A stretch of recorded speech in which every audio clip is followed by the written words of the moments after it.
Hello and welcome back to another episode of the Unsleeping City. I am your humble dungeon master, and with me, as always, are our intrepid heroes. Say hi, intrepid heroes. Hi, intrepid heroes. Hi, intrepid heroes. Hello. Well, one of you got it. You guys are late. Super sorry for the delay doing some last-minute bookkeeping, but thank you so much for your patience. Hey, if you're here and you're watching, do us a favor and slap the like button or, drop us a subscribe. It helps monumentally. You have no idea. You have to specifically slap it, though. If there is no slapping action, it doesn't count. Does not count. Anyway. It's very specific. Slaps, punches are acceptable. High kicks. Yes. And we even take fist bumps if you're cool about it. Heard. No touches, though. No caressing. Who doesn't like it gentle? Anyway, last Fondle that like button, baby. Oh my god.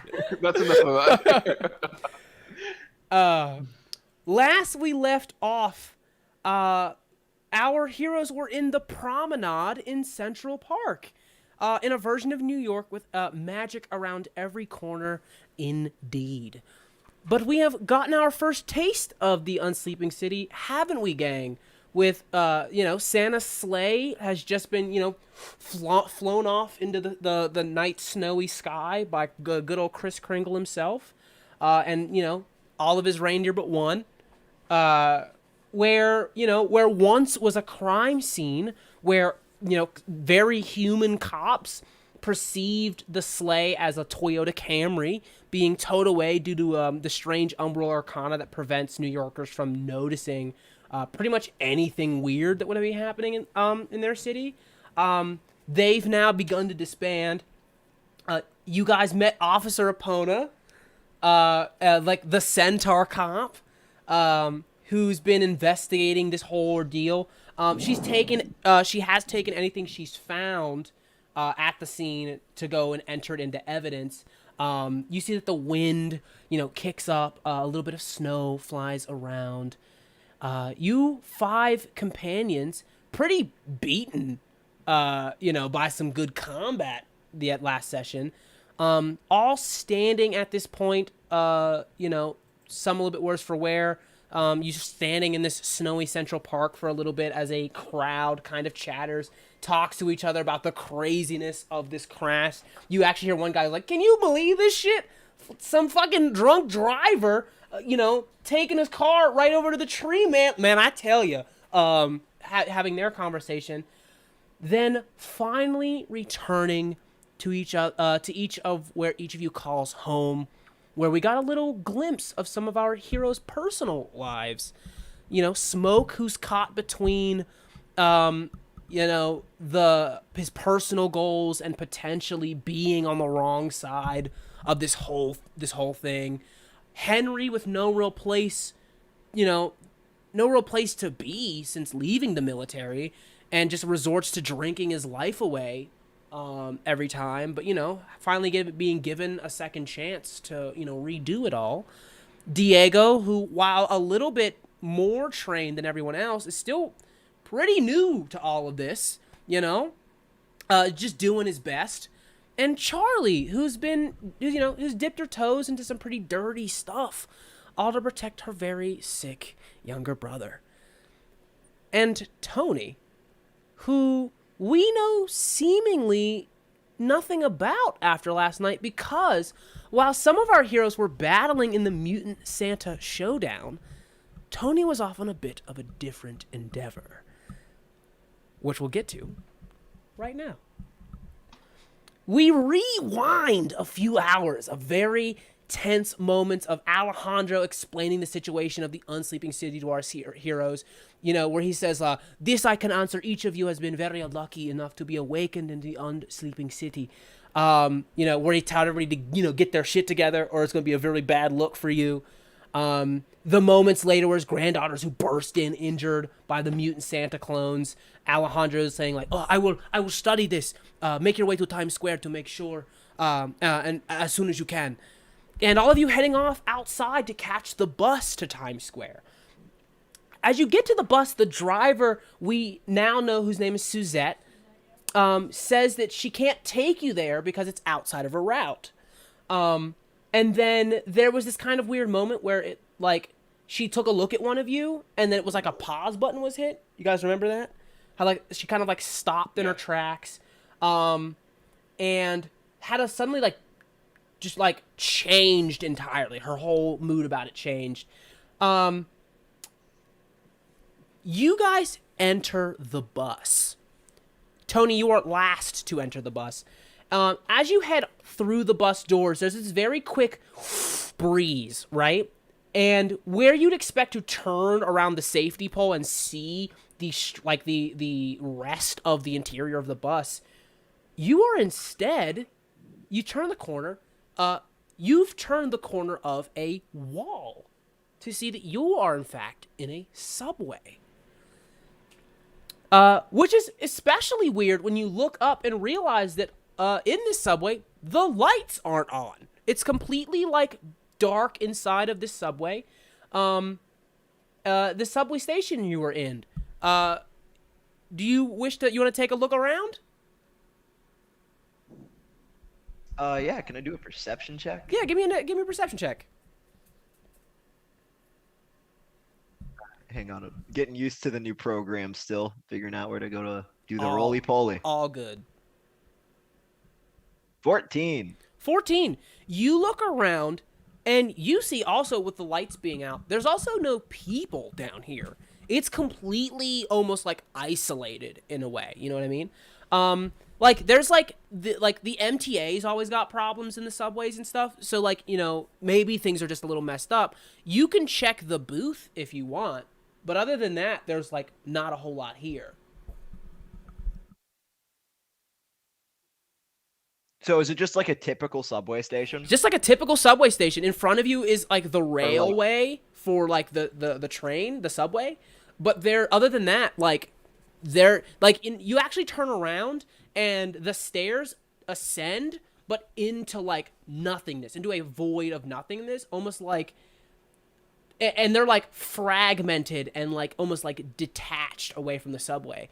As you look at that, you like turn around, you realize you turn around, you turn back around, you've somehow moved forward into the subway. You're actually at one of the turnstiles now.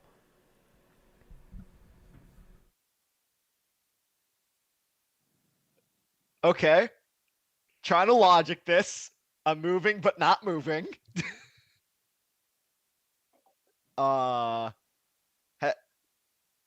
so it's I didn't like move. I just got No, moved. you Was there like any type of like movement, or did I just turn and it's just done? Yeah, you're looking forward at like the MTA booth, turned around, like full 180 turned around to look at the stairway that would lead down here.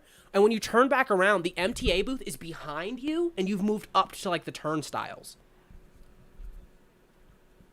As far as you know, you haven't moved your feet. Well, I guess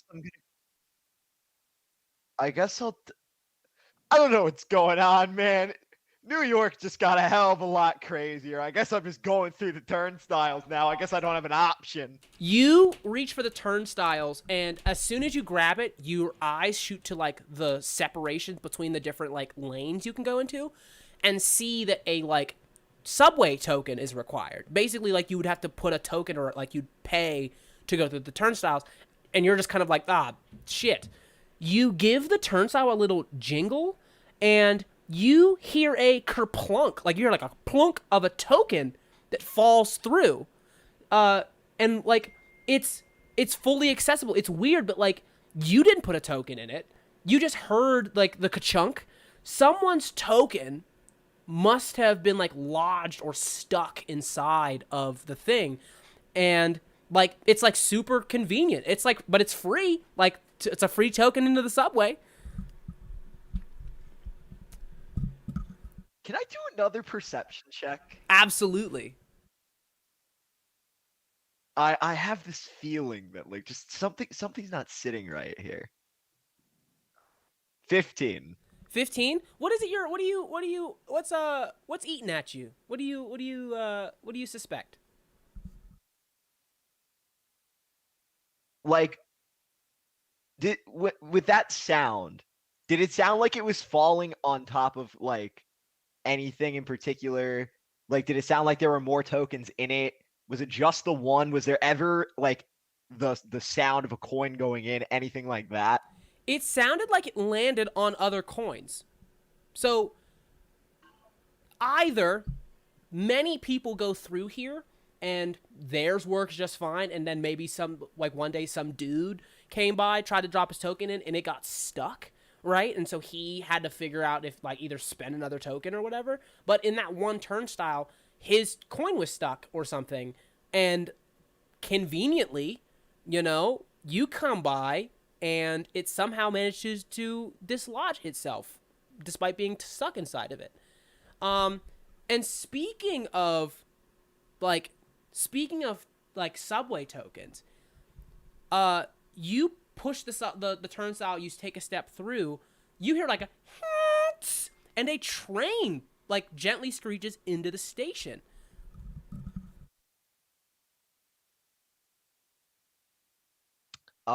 Which track is it on? Weirdly enough, you look up, it says X, which is weird, which is especially weird if the theme of all this is weird. There is no X line. In fact, you see that it says X on it, and the ticker that shows, like, that's usually like above the doors that show you what station you're going to next, doesn't say what train line you're at or what stop you're at or going to. In fact, you look up and it only says, "Come take a ride, Tony." Oh, I fucking hate that. What if I didn't want to take a ride? Like, what is there like any other like place I can go on this side of the turnstile? Is there like another empty track or something I can wander down? Essentially, the only way back is into the absolute weird emptiness that is the fragmented steps behind you, but like you would be falling through, like, one wrong step, you're falling through what seems to be an endless void. Yeah, I guess I'm taking a ride. Very against my will, but I guess I'm taking a ride. Hell yeah. You move to the turnstiles, Seems like you have no. and now it's like darker down here. You've descended to the actual like subway where the trains are, and it's a little bit darker down here. Now that you're past it and you're like in the station proper, everything's white tile down here. White marble, white tile. So you look around and it's like illuminated still in a way. Like, even though there's no light source down here, just because of all of the white reflective material, there's this shiny tile of kind of just bouncing sunlight and stuff coming around from like super far away. It's really like, there's like the ambience is crazy. You get down to the subway platform. You don't see any other lights down here. There's no people down here. You see that you can like you can see across the rails and stuff, but you head onto the train, and as you do, the doors close. Like, as soon as you step on, they close behind you, and you watch as just this dark and black underground stone begins to whiz by you as the train picks up. And it starts to go at a pretty alarming speed, like definitely faster than you would expect the subway to go. Not enough to where it like knocks you down and you need to sit down. It's just kind of just like, oh, I didn't expect to be moving this fast. But all that black that begins to whiz by starts to blend, starts to mesh together, almost into like the only thing you can compare it to, essentially. The smoothness of this conjecture is like the night sky. All of the darkness becomes one solid, smooth flow of black that begins to envelop the ambient light of the actual train car, but not in a threatening way. It's actually quite soothing, because as the light gets smaller and is like being almost swallowed by that darkness, it's beginning to focus into a very small, singular piece of light around the car. In this deep darkness, it's like they form patterns that you've seen before? Question mark. Constellations, maybe. You glance around Oh God. as you're essentially in the center of all of this, and the white light is becoming swallowed into these beautiful stars. The purple and plastic subway seats are also beginning to like reflect and bounce light in a weird way by also being like swallowed by this darkness, making these crazy like supernova formations and stuff. You see, or you're already like the already dark spots in the train grow deeper and darker, and these black become like blacker black into these black hole kind of things that are hiding amongst the train. And all of this with you at its center, the train hisses to a stop. Now, the train hasn't stopped at a stop. It's stopped at like the opening of like a wall, like a hole in the wall, like a burrow or something. But you see that it's caked, like just caked with stuff along the way. There's like glittering children, like a glittering child's top. There's like, gilded portrait frames, like a model airplane jammed into like another place. There's like a big old like beautiful like ornate puppet, golden like candelabras. But the walls and the ceiling of this place, like of the tunnel, that they're honestly like 10 feet, 10 and a half feet, like truly enormous opening across from you. This has gotten to the point where what you can explain it as now, like the only thing you can explain it as now, the weirdest thing you've ever seen.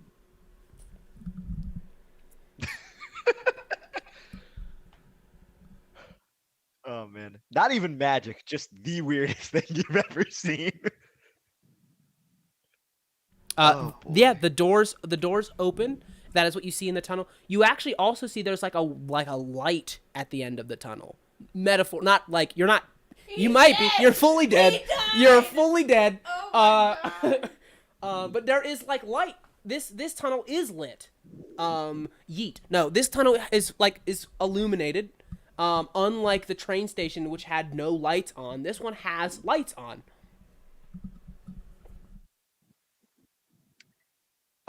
Before I get off the train, can I just investigate the train car? Just see if there's anything there. Maybe a discarded subway token, perhaps. Absolutely. Go ahead and take a look.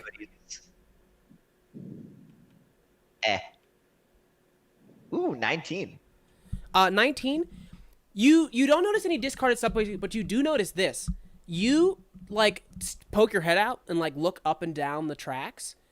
This car is different than the other cars of the train. So like the train is usually like multiple units that make up the one train. It's multiple sections. The other like 3 or 4 that you can see are not only a different color, but they are not like this is a whole different color train section that you're in. But like now that you look, you're in the only one where light is quote unquote on, right? Like don't get me wrong, it was dark when you were in the tunnels, but now that you're in a place of light, this is the only one with light on in it. Oh boy. Okay. Well, I guess I'm gonna exit the train and then watch to see if it magically departs the second I step off of it. As soon as you step, like as soon as both feet are out, the doors close and it leaves. And it leaves, as it pulls away, the sound of the train goes away. It is instead replaced with like light music playing from down the tunnel. The light is on, it's like kind of flickering as the train departs. The lights in the tunnel remain constant. You hear this kind of deep, just like, like this jovial laugh from off in the distance. You hear some more of the light that you could basically like as the laugh kind of grows, the light kind of grows. For a moment, you hear some of the music and some other this voice, and you like I think that it occurs to Tony in a weird like kind of way that like this like kind of like has to, if it wasn't of the Unsleeping City. This might be like kids or something who are down here, just like where it's totally not safe. But you know, that's what you hear at the end of the tunnel. Can I do a stealth roll real quick? Absolutely. Roll a stealth check. I feel in danger. 15. You duck down into, now there's not a lot of shadows here, but you can use the piles and piles of things as to like to kind of like conceal you a little bit. Are you using that stealth to like enter? You're gonna try and like hide and move forward? Yeah. All right. You emerge through this like entryway where it is just lined with glittering objects, scrolls, things like that. You emerge into a chamber, which is just this ginormous automat. Like the kind of like World War II era, like wall of glass automat. Like, you know what I mean? Where it's just like one of those old diners that's just open 24/7. There's no people in there, but you can go in there and drop a quarter and it opens. Like there's like a spinning carousel of like pies. You know what I'm talking about? So they're automatic I have diners. no idea what automatic. Huh? Automatic diners? Yeah, so an automat was like they're like from like World War II, right? And it was like an old no personnel diner where they would put a bunch of food in cases and stuff that were locked behind like coin slots. You would go in and you put a coin in and it would open, you could just take a piece of pie. Like it was like that's what an automat is. And that's what you see is a super old era like I said like World War II automat. And it's like I said, just rows and rows of little slices of pie and cakes and things like that behind this little glass doors. And there are just like rows of ruby and gold encrusted like Revolutionary War era cannons like around in here. Like there's also like booths and stuff, but there's cannons and stuff around here. There's like an enormous like 14-foot long golden like boom box that's just playing like old school like 70 into 80s. Like Diana Ross's like Ain't No Mountain High Enough is playing right now. And it's just like it's booming out. It's booming out and it's fun and it's like a fun trip, but it's playing to no one. Like there's nobody here. The floor is littered with the floor in here actually like with that investigation. The floor in here is littered with subway tokens. In fact, they're like piled up. I'm just gonna scoop some up and put them in my pocket. Heard. You start picking them up. It's like lined in the corners with subway tokens. You hear there's another this massive chambers off to like behind the automat and whatnot. There's another one of these treasure burrows that leads out, and you hear through that like another booming laugh. You see that you hear a click. You like turn around. The boombox, a button pushes on it, right? But nobody touches it. The button presses, and like a new track, some Grandmaster Flash comes on. You hear another booming, like deeper voice into the like further into the chamber, just going like, "Don't push me, 'cause I'm close to the edge." Like, do you move deeper into the burrow? You are still stealthing. You know, yeah, I have a feeling, you never know when a peace offering is gonna be a good idea. So I want to see if I can maybe grab like a pie or a cake out of one of these display cases. All right, you have just picked up a handful of tokens, so it's pretty easy to click it in, like to hit it in, like to throw it in there. Oh, these things take the subway tokens? Yeah, I mean they take like it takes like usually an automat would like take a nickel, but so you can try a nickel if you want. I remember when pies were 5 cents.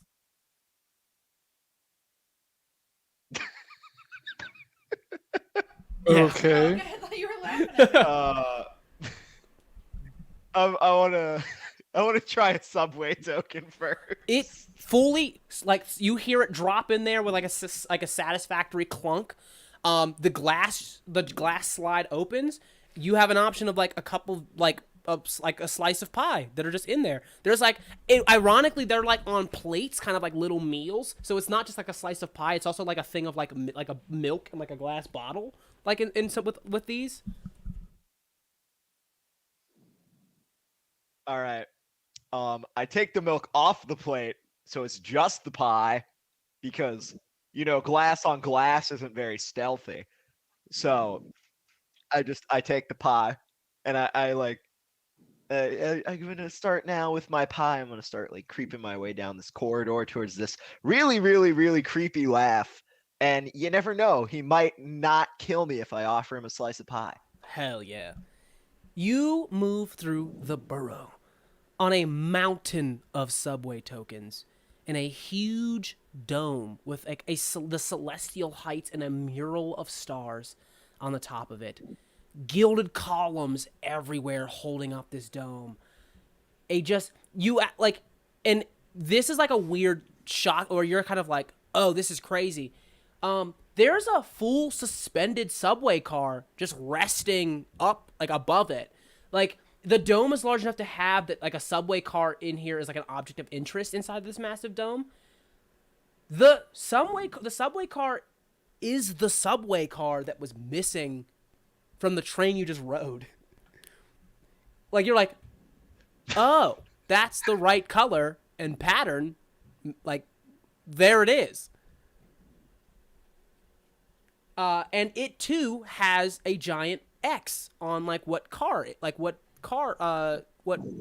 railway it runs. You see you see that like it's fully lit in here, and as you're like looking around the room, you see that sliding like across, like kind of like along the floor next to your foot. Like, luckily you're stealthing, so it doesn't catch you. A long serpentine tail drags across the ground. You look up, and again, also, and you see it that's cresting on the top of these mountain of coins, just like booming out to this boombox. A truly enormous serpentine pearl white dragon. White scales mixed with azure blues and emerald greens, long like whiskers, almost like a furry like beard, kind of like Fu Manchu kind of thing. Dude from Neverending Story. Sort of like mustache, but then also like long catfish style whiskers, a set of like 6 horns coming off of its head. It's draconian, but also kind of canine in a way. But it also has like these almost like feline kind of pinched eyes. His claws, Tony, his claws are truly massive. They're like, compared to the length of something that is that big, not that big. But to you, these things are as long as like a refrigerator is tall. Just Oh god. truly like insanely large. So is this just Falcor the White Dragon? His head is the size of like a Cadillac. To give you like visual of like how large his body is. His head is like the size of like an Escalade. You see that he rears up and walks behind, like it's just like kind of like looking around. Like he begins to like, he rears up, looks around, and then like starts to like perch back down on the stack of subway tokens.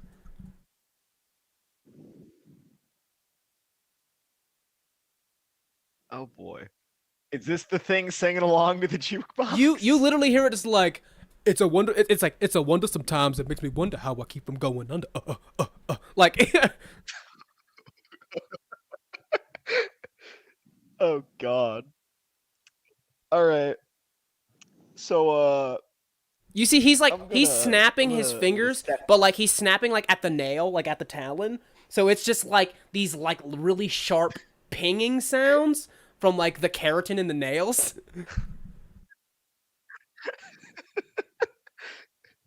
Oh god. I'm gonna step out from the shadows, and I'm just gonna go. So I got you this pie so that maybe you wouldn't kill me, and I'm starting to think I didn't bring enough pie. You see that it rears up, sees you kind of creep out. He like takes a moment to look at you, a wild, like a large grin appears across its, like spreads across its giant serpentine mouth. And what you expect to be an angry roar, you again are met with this incredibly jovial, like very delighted, like laugh. We're just, ha ha ha! It is good to finally meet you, Professor. Oh, so you know me? Yes. Oh, sorry, let me explain. You see the dragon greatly reduces its size to the point where now he's become just like a very large and serpentine, but like a person, just like long and thin. Again, adorned in these illustrious robes with the same pearls and like azures and emerald colors. And it like this pretty scary looking like reptile's face, with the scales and this long beard. He goes, Anthony Fischetti, what an honor, what an honest pleasure to meet you, truly. I am called the Great Dragon of Bleecker Street, and you have a very important life ahead of you. You see he reaches down into one of the massive piles of subway tokens, pulls out a single gleam, like this one, almost like self-illuminating, pulls out a subway token from the stack, extends it to you, and he says, "This is a gift from me to you." And without even knowing, he's taken the package that someone left you while you're at the school, quickly unwraps it, like with only he doesn't put a hand on it. The package almost like unwraps and unravels itself in front of you, and inside is this really nice kind of souvenir shop, extendable telescope that somebody had gotten you as a gift. He drops the coin and was phasing it through the lens, like you would like at a vending machine, and he hands it back to you. And as soon as you take it, you begin to hear voices speaking to you, almost like quickly whispering around you, not unlike when you heard the voices at the school. You you hear voices of people far around, like all around, and it feels like you're not hearing things, but it feels like you're hearing things. Does that make sense? Like you're not like, oh, did I hear Not something? like I'm hallucinating. It's not like you're hallucinating. There's a thing in the way far away. Yeah, it's not like you're hallucinating. It's like you're perceptive of somebody who is speaking, almost like if they were in the other room. But there's nobody in the other room. You're hearing people from across the city. You're just now like you see that the dragon smiles at you, and he goes, I'm sorry that I was sort of having a good time just now. I've been listening to some of my favorite tracks and have been enjoying some of the automat's fine foods, and life is for the living, you know? Oh no! I'm no body killer. No. You're all good. You're all good. Good. Shall we walk? Let me walk you to the chambers. You and I have much to tell you. I'm sorry, I have much to tell you. And the dragon puts a reassuring claw on your shoulder. It feels cool and scary, but like reassuring. There is something about the dragon's claw that doesn't alarm you like it otherwise might. He sits you down at the automat. You see that he takes the piece of pie from you, but before he takes a seat, he puts another coin in the automat, pulls out a piece of pie for you, sets it in front of you, and then sits opposite of you at one of the little booths. And he says, there is much to explain. I've kept an eye out for you for a very long time. You've left, which was disappointing, but somehow you find yourself back here. And nonetheless, I am pleased that you finally returned and awakened nonetheless. The city has suffered greatly for many, many years, and the suffering has taken a great toll on me. For many years I defended this city, both the unsleeping and the waking, and I fear I may no longer be able to sustain the erosion of it all. And so I would like to offer you a choice, Professor. You see the dragon looks up to you and smiles. Good. Can you make a medicine or a nature check for me, please? Sure. I can make a nature check for you. That's a nat 20. Wow. Okay.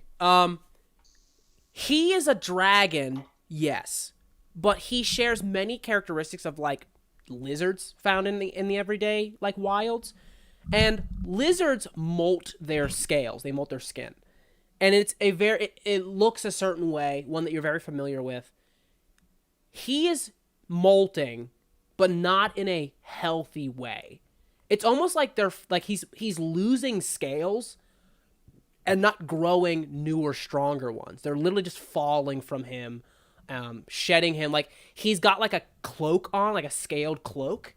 It is missing scales, and it has like giant patches in it. Pieces of them are falling. Some of them are actually like falling to the ground at your feet right now, as he speaks.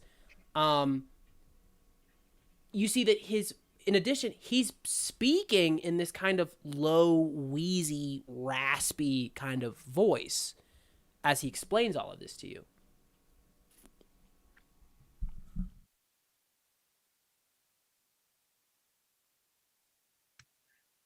Okay. I don't mean to be rude, but I got two questions for you real quick. One, I don't think I ever caught your name going through all of this. And two, are you okay, buddy? You're not looking too hot. I'm sorry. I am called the Dragon of Bleecker Street. That is my name and title. And That's your real name? yes, I'm not like Falcor or anything. All right. And he says, and Is that a nickname? no. And to answer your other question, I'm doing very well actually. Just the past few days have been very, very rewarding. Knowing that my time is coming means I've been able to engage in the vice more than normal. Big bowls of ice cream, trips to the automat, filling my time with my favorite memories, the best music, the best art, the best books, plays, and music. And you see that the dragon, as he says that, his scales kind of shimmer like what's left of them, and these motes of light open like doorways. You hear like ragtime music and jazz, some hip hop. You see that these lights are like they take on the form of street art and spray paint, but then turn to things throughout the history of New York City, like ticker tape parades, Broadway shows. And you see the dragon looks up to you and says, "My only fear was that I wouldn't make it long enough to find the right one. The right one. And you are the right one. Anthony, frightening times are coming. There will be friends and allies in the Unsleeping City for you, and they need you. That will be the journey.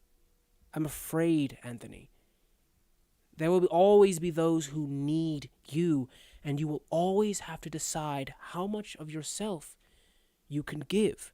And you see that he raises the saucer in like a toast kind of way before like stabbing a piece of it of the pie from the fork. And he goes, "Because it's always nice to keep a little slice of pie for yourself."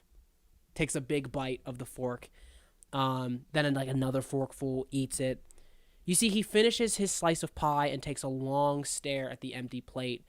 And you hear a loud hiss from behind you down the end of the tunnel as the train pulls back into the hole in the wall, the one that you had entered previously.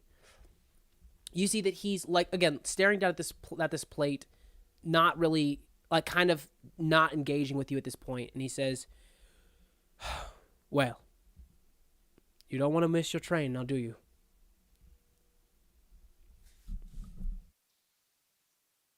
Am I gonna get the chance to talk to you again? Because boy, howdy, I got a lot of questions. You have a few moments. I can answer what I can, but I'm afraid that if you wish to return, your train, well, they've got a schedule to keep.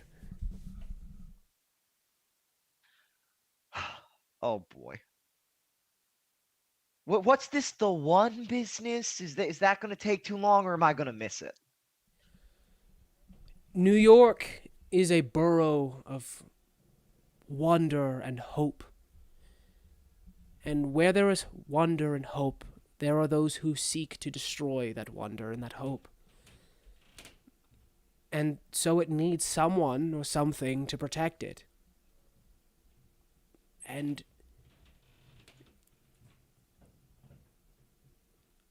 I believe that now that I've come to my end of my rope, it is my time to choose another and hope that that they feel the same as I did. I believe that you are the one who will protect that merriment.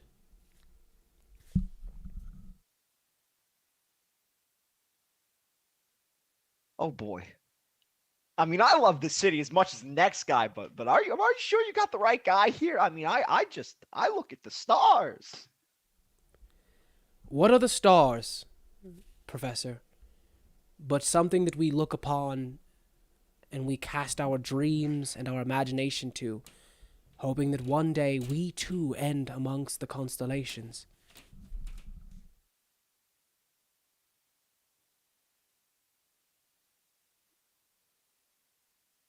Oh boy. All right. I apparently have a train to catch, so it's been nice meeting you, Mr. Dragon. I hope I get the chance to see you again soon. And Tony's gonna bolt for the train because he has no idea what the fuck's going on, and he doesn't want to get stuck here. You sprint for the train. He gets up as you run off, not in like a wait kind of way, kind of like to see you off. As you are running down the hall, you hear his voice echoing down the hall. He says, "When the time comes, if you no longer wish, you may pass it to someone else who you find worthy. I know you'll make the right choice." You step onto the train, the doors begin to close. You turn back to see the dragon who's giving you this final teary-eyed smile. He waves one last time at you and he says, "Best of luck, Vox Populi." He then tilts his head to the sky, closes his eyes, and is fully consumed by this blinding light. The dragon vanishes as the train speeds off. Tony, you take off down the rails. You find just scintillating motes of dry, shed scales filled with memories fading off into ash. And you rocket awake in your own bed, the telescope leaning against the nightstand. You can see now adorned with these constellations as if looking at a never-ending, rotating and shifting void of star and space. And you, I believe, wake up to a text, was what we determined last night, as the rest of the heroes of New York City wake up the next morning. After taking a well-deserved long rest, you're all healed up as far as hit points go. Henry, you dress yourself in the morning. You got a few fresh bruises from the encounter yesterday that surround some of your scars from like the war. What's on everybody's mind this morning? You've each been kind of thrown headfirst into this really huge pool of responsibility I'm sure nobody wanted. What's everybody thinking as you take on the next day? Coffee. Street vendor coffee. I'm gonna text Smoke. Can you bring me a coffee? 14th and 9th. Be there in 10 minutes. I'm at the Gramercy Local Society, dude. Okay. I'm already where we're supposed to be. I'll cash up you. I'll Venmo you. Does The following text is gonna be does does the old man and the girl want the coffee as well? Uh, hey, Alejandro, you want a cafe? You want a cafe? You see that he goes. You see that Alejandro, who's like fully like studying this, like fully like studying the shit out of this book, snaps like fully snaps up like a dog whose owner just came on. He's like, "Oh, you going to get the cafe? Oh, I could love a frappuccino right now. Oh, you don't understand. I've been up for about 42 hours. I could use something as a pick me up." You see that Esther? Yeah, Esther like walks well, in. Esther, because Esther doesn't like live here. She walks in having like almost like she's coming into work. Drops her bag and she goes, "Oh, you're doing a coffee run? Yeah, I could use like a latte or something. That'd be great." Actually, Smoke is bringing up some coffee. She goes, "Wait." She turns to Alejandro. Smoke's an errand boy now? No, he's just coming to meet us. I asked him to get me some coffee. He asked if you guys wanted some too. And he said yes. She goes, "Oh, I can't wait to see this." You see that she sits down, throws one of her legs over the other one, crosses her arm, and she has this devilish, like, just bad, nothing but bad intent smile across her face. Like, What are you up to? me? What's She going goes, on? "Me? Nothing. Nothing yet." Can I roll an insight? Oh, for sure. I chose poorly. That's 15. So it's not so much insight as that you know the history of the Gramercy Occult Society and like the rest of the Unsleeping City. The Gramercy Occult Society is like a public place for information, and like they protect the Unsleeping City from craziness, you know what I mean? But they work with other factions and stuff. They're pretty neutral. They don't like the Pixie Mob. They don't like what they do, but if the Pixie Mob is not hurting anybody and kind of like sticking to their vices and not stepping on anybody's toes, they're kind of okay with it. So Esther and Smoke know each other. For better or worse, they know each other. You know what I mean? And So what you're thinking? She doesn't like him that much. well, for what you and she know, Smoke's an enforcer. Smoke literally kills people for the mob and makes people disappear. So the fact that she is able to get him to bring her coffee is just like the sweetest revenge, because she can't lash out at him like physically. You know what I mean? Because that's against like how they operate.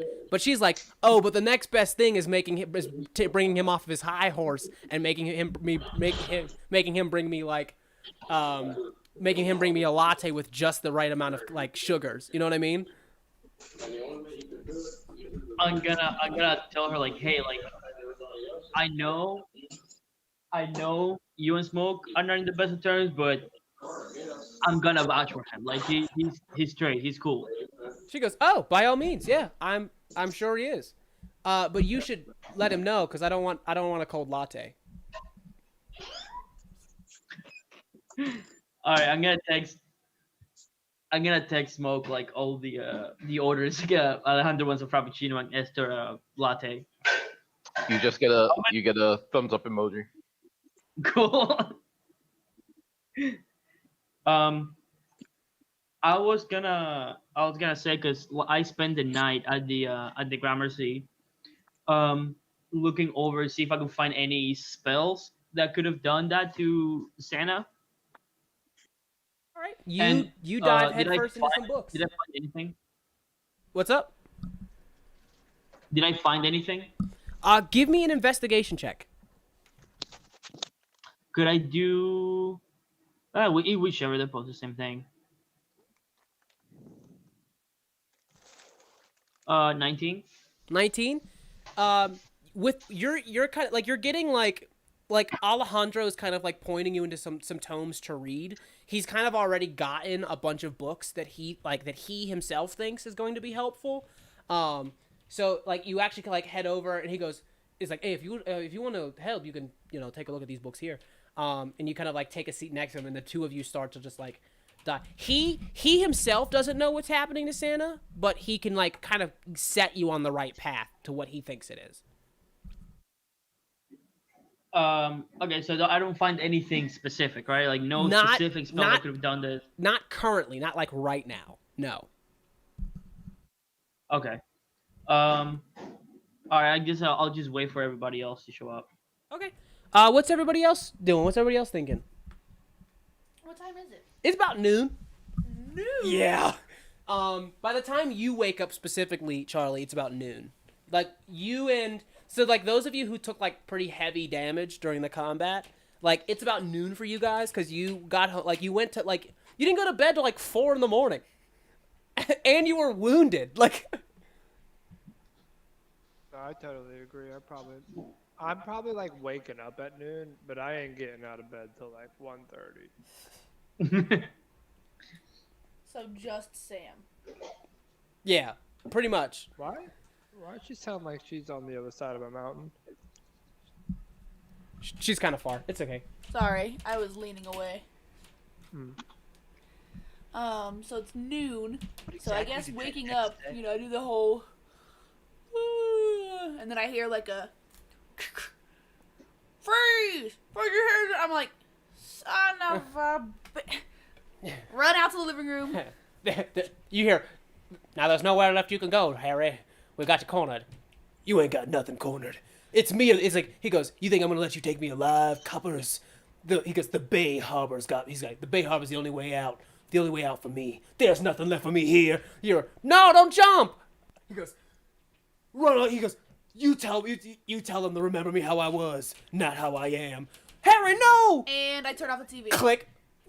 What? Travis, what have I told you about watching violent shows? But this was not violent. He's jumping off of a cliff. Do you see a pack on him? No, tell me. Do you see a pack on him? Is he gonna fly? He's jumping into the harbor. Seems pretty dangerous to me.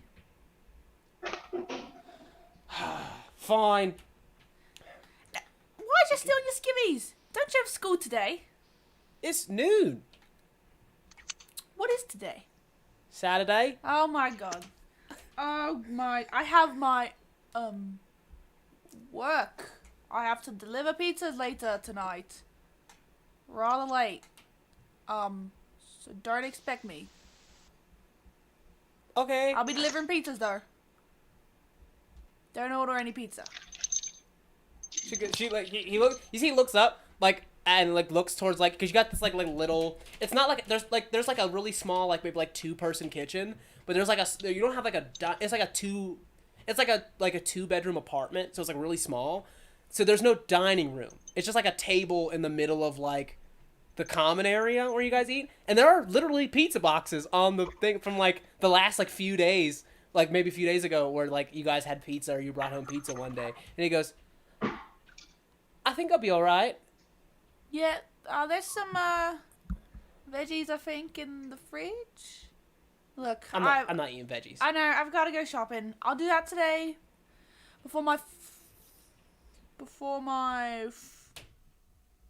fun time at work as a pizza girl, 'cause that's what I am. All right. If you haven't noticed yet, Charlie is a terrible liar. You see, he goes, "Oh, okay." She goes, "Uncle left a note for you. I don't know what it is. I didn't read it. You said don't read your stuff, so I didn't read it." I snatch it. What do I read? It's a rent notice. What does it say? It says that you're late on this month's rent. How much? About you're just late. So like you didn't do this month's. What is this month's rent? It's about $1,400, which is super cheap for New York. Yeah, like, I know. Like, That's 1400. yeah. Okay. Got it. Does it give me a date before eviction? Or... So it's not an eviction notice. It's basically that your uncle wrote you a note saying that you're late for rent, and he's like hella pissed. When is it supposed and he's to like, be due? he was like, well, it was supposed to be due 3 days ago. So like, if it's the 20th, the 18th. That'd be the 17th. Shut up. Give me a date. So yeah, it was supposed to be due the 17th. Nice. He doesn't suspect a thing. Yeah, so it's basically him sending you a note about like he's like, just because your mom or your uncle doesn't mean I won't put you on the street. Like I let you live here for super cheap, and you think you can like screw me over. Yeah, like he's not happy. Jesus. I take the note and I put it in my back pocket and I look back over at Travis and just kind of give him one of those like awkward older sister like head. You fuck his hair all up, and you see that he like fully tries to. He has hair? He's got like a little bit. It's like thinning. It's like really thin. Get it? Because he has cancer. Wow. You fuck with a little bit of hair he has left. You see that he tries to like pry your hand off of his head, but like you like lift weights and stuff. So like he's scrawny and sick. I turned into a literal wolf? He lift weights. He can't like he's like, stop it! You're messing up my hair. Like it's messed up anyways. He goes, no, I like it like this. Stop liking it. Alright. I have to go, Travis, so be safe, lock the door, don't open it for nobody, remember your safe word, you know, don't let him touch you anywhere, just all the rules of life. Goodbye!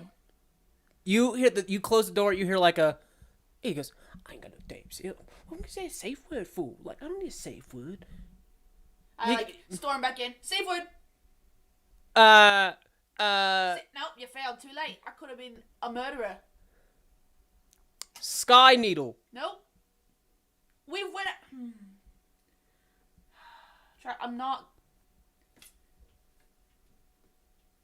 Banana split. How many times do we have to go over this? Mom's favorite ice cream. I don't like bananas. I don't. All right. Okay. Banana split. Slam the door. Left. You hear like as the doors lock. And you get to the very end of the hallway where you hear like, dispatch. He's jumped into the bay.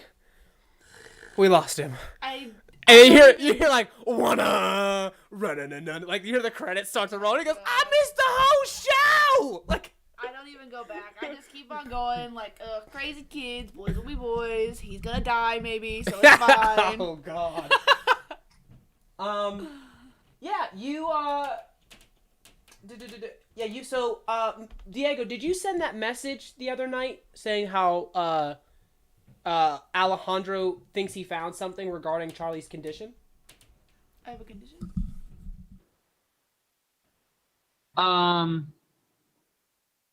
I think so. Yeah, I remember I specifically said that I was gonna let Charlie know. I was like, hey, like, come by the Gramercy's. Like, I was gonna make a lot of emphasis on her coming.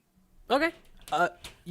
So at the end of the last session, Alejandro did he sent a he called Diego, was saying like, I think I figured out why she's seeing a gray baby. And I named him Steven, by the way. Heard. But yeah, she says that he said that he thinks he understands why you're seeing a gray baby, and Steven. he needs you at the occult society in order to like study you. And I got that in a text. Yeah. I just sent him the thumbs up emoji. Damn, y'all all giving my boy emojis. Everything else requires effort. Heard. So do you head over to the cult society? Yes, I specifically avoid all buses. However, I'm like, fuck it, I will walk. It's kind of far. Yup. Oh no. Okay. I haven't had my morning run yet. I'll go ahead and just jog it out. All right. Sounds good. Henry, what about you? Well, Henry kind of just like he's like in a dead sleep, and then like he rushes, like he wakes up real fast, like a like gasping for air, like he was just having like a bad dream, and then like shortly after gasping for air, he grabs his ribs. Ugh. What the hell happened? He's like rolling in bed, and he sits up, and He like stumbles over to like the sink and like washes his face, trying to like wake himself up. And he looks all over. He looks at his body and sees these bruises and goes, "Guess last night was real." You're literally like, you wash your face, you start to wash your hands, you realize you have like shards of peppermints like stuck between your knuckles, like embedded into your knuckles. I smell my knuckles. They smell pretty good actually. Like they smell minty, yeah. Well, weird. Like he's just like dumbfounded. Eats his knuckles. Eats his knuckles. And I mean, he's gonna go get breakfast. Okay. Where does Henry live? I don't think we've ever we touched on that. What's Henry's place look like? Whoa. Like you ever seen like those scenes of like that one bedroom apartment right next to the subway station that's like real loud? Oh yeah. Like that, like the apartment rattles when the train like comes by. It's like, yeah, that's where he lives.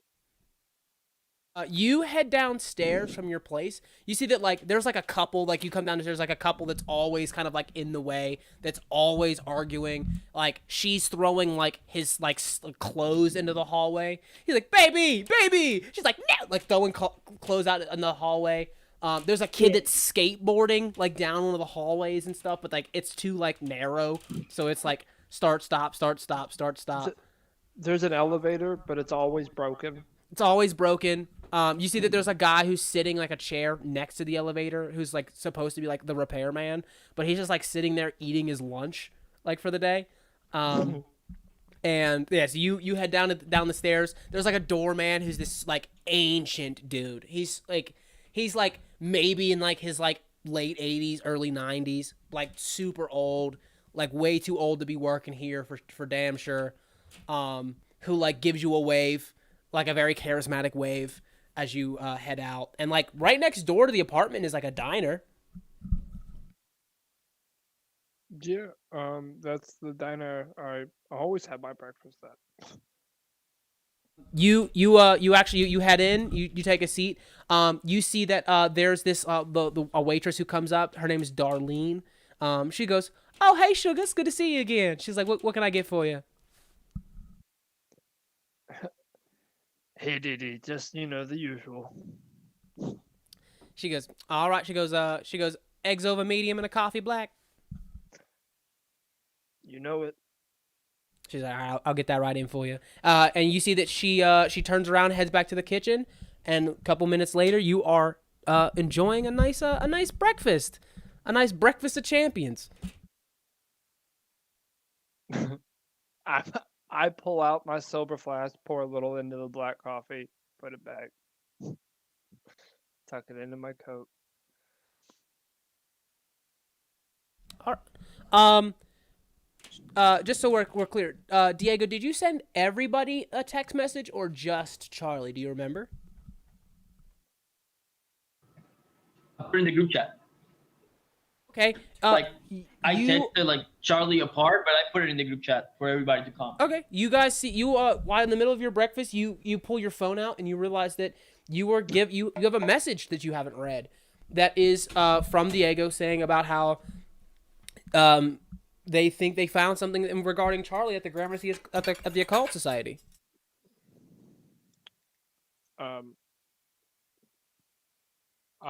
I literally reply, like, is that what it says? Like, completely? Yeah, it pretty much says like it yeah, says all these names in it, like. No, it says like come by the Gramercy, found some info on Charlie's condition. Who's this? It's in the group chat. Henry didn't take down names or numbers last night. or remember giving out his. Yeah, yeah. Smoke would not want to be in a group chat. So like I'm literally We put it. replying, No, like, we put who's our this? names on the. We put our names on the paper for Sanda. Oh yeah, you're right. Yeah. I did give him a business card, so you do have my number. You have a number for him. Oh well, Henry didn't think anybody else got that but Santa. I thought we agreed that we made a group chat last time. I mean that's fine. I'm cool with it, but like Henry's just gonna. He was drunk anyway, so like he ain't gonna remember. Diego, how do you have a phone? You ain't got a number. No, he doesn't remember. What do you mean he doesn't remember? Hold up. He was drunk. Oh, he doesn't remember that he gave out his number. Okay. Right, like he'll like throughout the time, like he's not gonna remember like everything because like that's just his character. Did I tell you were saying that he didn't remember his number? I'm like, what? Oh no, Hey, no, don't he question doesn't it. I know remember people like. to this day who still don't know their number. That's always been weird for me. Yeah. But yeah, I text everybody like, come by the Gramercy, have more info on childhood condition. All right. That's So, are you guys, Henry? Do you want to head out to the occult society? Obviously, after your breakfast. Yeah, I mean, he's gonna like finish up his breakfast. He's going to actually like he's gonna thank Darlene for the breakfast. Like, all right, see you later. Here's a tip for you, and he's actually gonna pick up the coffee mug and take it with him. You see that she goes. You see that she goes. You know, Henry, that cup's gonna cost you 36 cents. And I'll return it with the other 3 tomorrow. She just gives you a smile, kind of like waves you off, like yeah, whatever. Goes back to work. Like she clearly doesn't care. She's just being playful. You head to the Gramercy Occult Society. We fast forward a few, like well, for some of us a couple of hours because we decided to run. At the Gramercy Occult Society, when you arrive at the Gramercy Occult, the headquarters, you see that like Orlando and Rovius are there. They greet and they're like, well. It seems our friends have returned. And how fares the Battle of Times Square?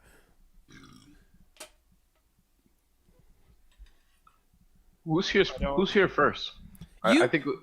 So So I would say, I'll tell you what, you guys kind of like all arrive at the same time. You guys are coming from different parts of the town. Charlie started a little bit earlier, so she gets there when Henry would be like finishing his breakfast. You know, Smoke stopped for coffee. So I would say you probably get there around probably the same time, if not like a few moments before or after each other. yeah, Smoke would try to get there early, so like he would just be like, "Hello, YouTube, let me in, please." They go, absolutely. They were like, I'm glad that you've been successful. Now then, he goes, now then, one of us tells only the truth. The other one speaks only in No. lies. No, let me in. And you go, no, and you just walk in, and you just go, wait, you, Yeah. oh, wait a minute. I see Smoke walking past them, and I sprint up, and I'm like, "What, Smoke? Hey, hold the door, hold the twins. Hey!" You see that the floor closes. The Orlando and Rovius who are just like, they never answer our Ooh, another one.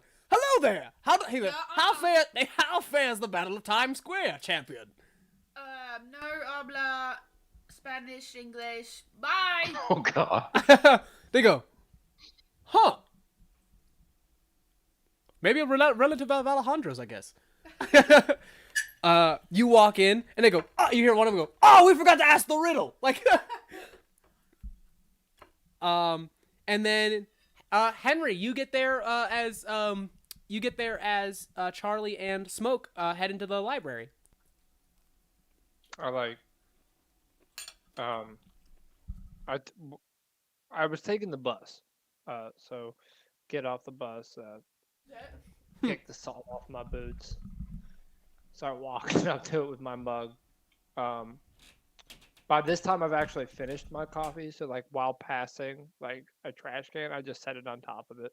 God damn it! Like, not even like stopped walking, didn't miss a beat, and just like start walking up to it, like it's walking up to the doors. You see that the Orlando Rovies team, they go, "Ah, the champion of the riddle! How fare you this fine morning, champion?" All right, you two.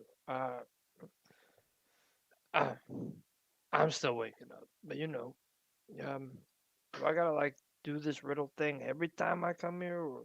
Yes, every time! You hear, one of us tells only truth, my brother tells only lies. Okay. Wait a minute, But, Rovius, that's not the rest of the riddle. What are you talking about? That is the riddle. That's not the riddle. What are you regarding? But we both know I know the answer. Then what is the answer, champion? Which one's the right door? His is the right door.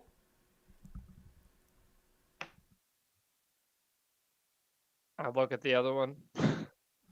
You see that he's like, what? Stop looking at me. Go on. What? What do you... What? Answer the You see, question. he goes, you're creeping me out, dude. Like... I like walk a little closer. Is today's session all based around a never-ending story by chance? Because the double riddle, the dragon. I'm just waiting for the horse. Epona, where's Atreyu? You see that he goes, Rovius, he's getting very close. He's got a very intimidating brow. Personal space. And he goes, fine, you can enter, sir. You can enter. You've beaten us.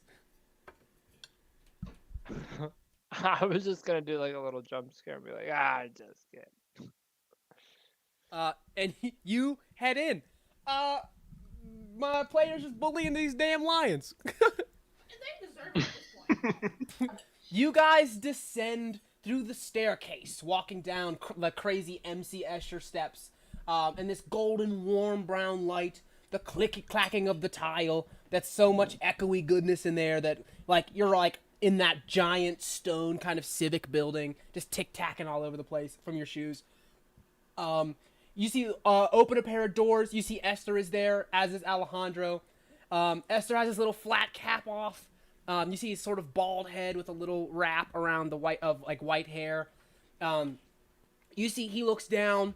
You see that Anna and Amelia, who both look to be in there, maybe they're like late teens, early 20s, sort of college age.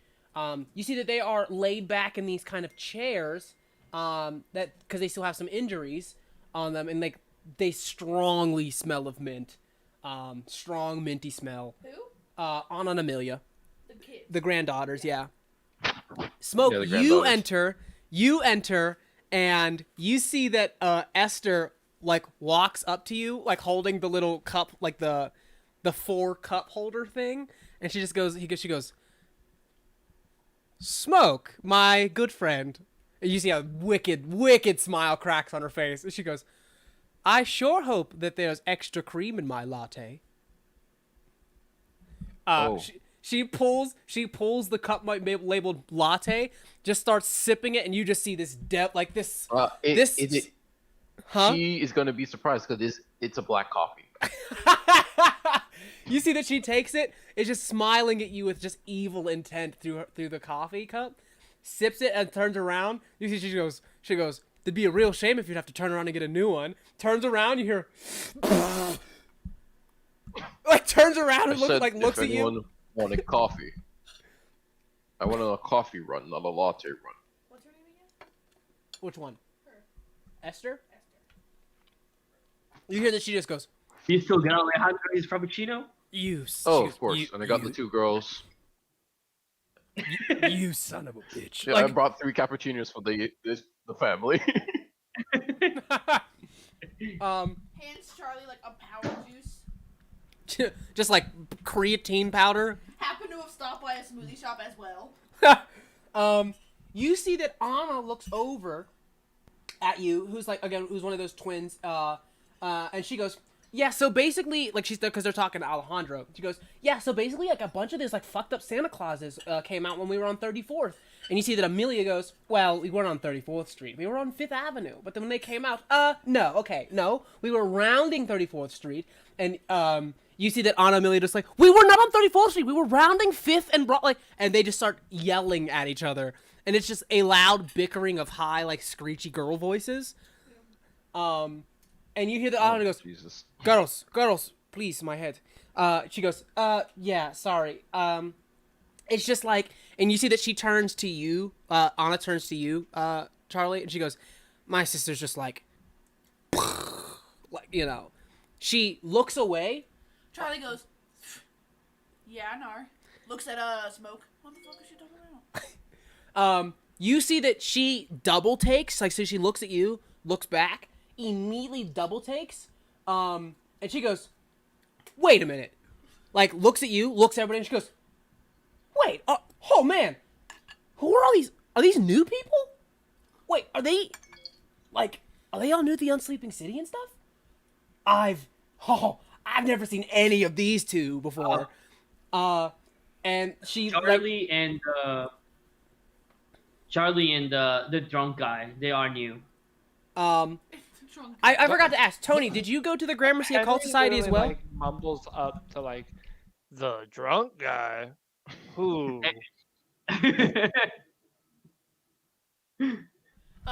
Henry's like, there's a drunk guy. Henry, Oh my he's God, like we're the too same. Is Tony here as well? I mean, I would assume Tony is there. Tony Yeah. doesn't fucking remember giving anybody his phone number, but at this point, he's just convinced everything's magic. Yeah. It's okay. I pulled it from the Umbral Arcana. No, not magic. It's called a phone book. You see that she said that in regards to Tony. She says that in, like, as she gestures to Tony and Henry, saying, like, I've never seen these two before. She goes, they are both brand new to me. And she goes, and besides, and Charlie looks at you, and she goes, whoa! They really start to just fully eyeball you, and you see that Anna just goes, Be right back. Is that a skin shaper?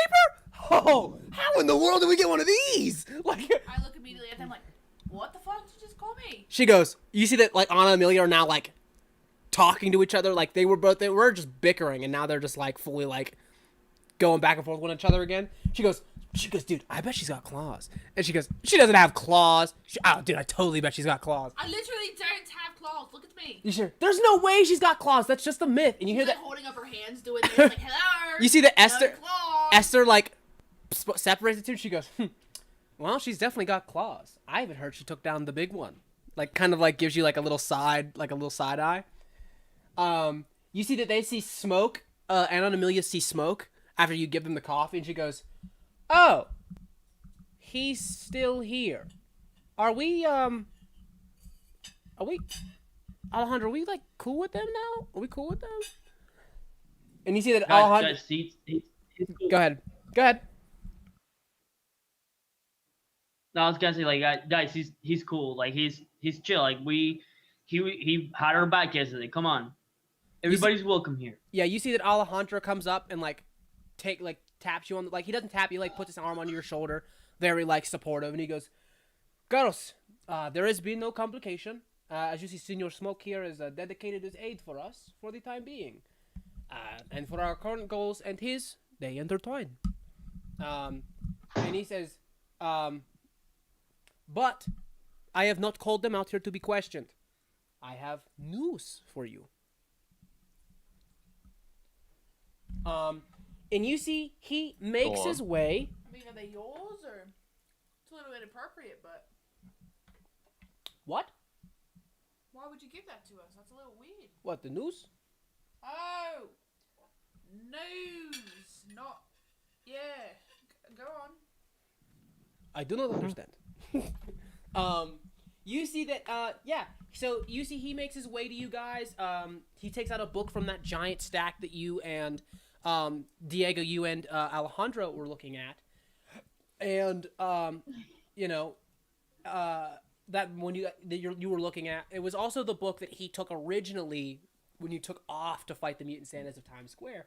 He goes, so I took a quick arcane scan of your body and the spirit, your spirit and your body. Before you left to deal with the menace of the Times Square, this is a very special moment in the history of the Unsleeping City. Charlie, you are what is known in the arcane circles as a Vox Phantasma. Again, what are you people calling me? Are these insults? Should I be worried? He goes, you don't know what that is. Okay. It is Latin. Oh yeah, I just knew that. Vox is Latin for voice, and the phantasmas is to mean apparition of in this case dreams. Don't quite follow. She goes, I'll do you a dream voice. I am a dream voice. Yes, or more accurately, a voice of the dreams. Whose dreams? Well, everyone in the city. I don't. There are people, certain people within the Unsleeping City who occupy positions of important weight and gravity. Not myself. Calling them fat. No, as a wizard, I have had to como se dice, bust my ass for my whole life. Work very hard to study magic to get to this point, but I'm not complaining. There are certain people who are instead innately magical because of how they are born or because of forces and entities speak to them. There has not been a Vox Phantasma in the city since I believe the 1920s. Yeah, Gesundheit. in the yes, in the history of New York, there has never been a Vox Phantasma, and Gesundheit. and in this case, it's because there's never been a Vox Phantasma, and what is more, and God bless you. but I believe that is I believe that is the cause for you. Yeah, so I didn't get a word that you just said. I'm no freaky deaky dream talker voice person. I'm just Charlie Mays. I'd rather not be that if I could. I got too much on my plate already. Speaking of, I'm supposed to not fight Digger tonight or something? Is that what we discussed? I would highly advise that you do not do that. I need the dough. I have to pay for things. And also, Oh. Hold on. Don, Why can't you fight this person? I don't know, apparently because I'm Go going to kill kill him for some reason, even though, I don't know, I'm just a person over here. You are a very person of interest, Miss Senorita. It is if the fight is to go badly, just we would not be able to think of the opportunity. Do you ever speak English, or? Mija, in a word, you have been chosen. How you came to meet the criteria for such is debatable. But it says here, either you have dreams that are bigger than any other, or another has dreams that are bigger than any other, and has designated you as champion instead. Either way, you have been chosen. You've been chosen as the champion of the dreaming. Well, what does that even mean? I mean, I can't do nothing about dreams. I'm not supposed to like talk to people all the time. That's a lot of work.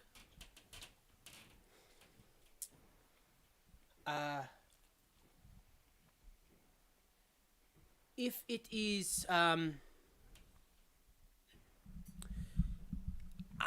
would like to study you. I mean, you can buy me dinner first. God. I am.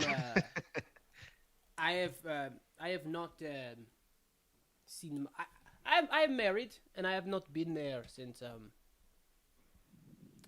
She is dead, and I do not do the dating thing. You can't take drugs. Okay. Yeah. I mean, I suppose I'm already in this mess. So, what's the worst that could happen? You tell me more, or I just don't listen to you because you're talking crazy nonsense. So either way.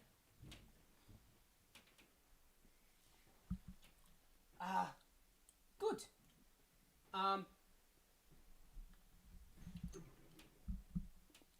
This is good. We will need to set up a. We will need to set up. I am. This is good. And you see that as he starts to like kind of frantically like, okay, what do I need to do to start to do this? Smoke, you get a phone call. You were a little too like you were a little like too into the conversation, so you only catch the tail end of it, so like it goes to like voicemail. They don't leave you a voicemail, they send you a text message. What does it say? It is a message from one of Don Confetti's other, like, it's not his consigliere, it's like another, like, higher, so like the consigliere is like his right-hand man, so it's a higher up that's lower than his consigliere. It says, hey, got your message from one of the Don's men. Something happened. We need somebody to stand in for Angela's wedding.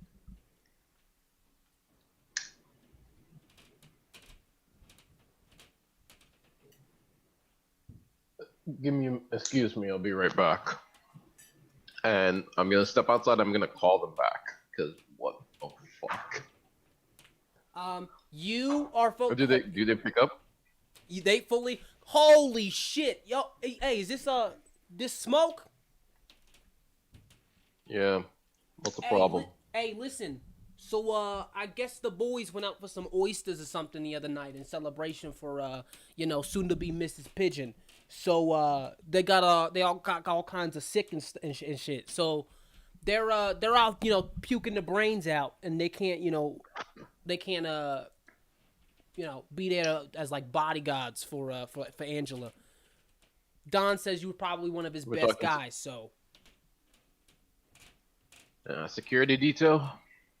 Yeah. Alright, so when do I gotta be? Where do I gotta be? He goes, crazy. You got a suit on hand? Do you even know who you're talking to? Next question. He goes, good. Wedding's tonight. You're shitting me, right? He goes, nah, dude. I wish I was, to be honest. I wouldn't shit you. You're my favorite turd. Fuck. Alright. Well, hello. Just send me a location, I'll be there. He goes, no doubt. He goes, cool. It is a wedding, so if you need to bring a +1, cool. What about +5? So, whatever it is you gotta do. Alright. Quick question. Yeah. Don's gonna be there, right? Oh, he goes, you think that Don would miss his own daughter's wedding? Yeah, I've heard crazier shit, just making sure.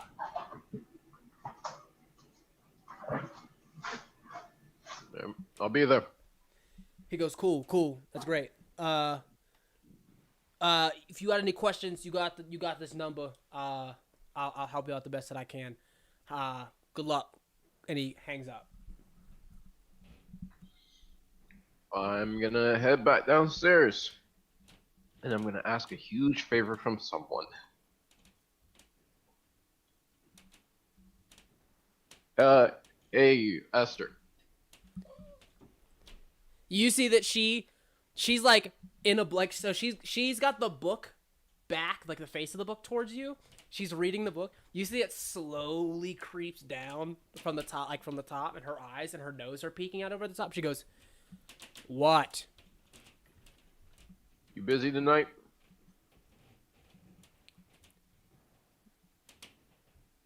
What? What kind of question is that? A simple one. Subject, verb, place, time, tonight. You busy?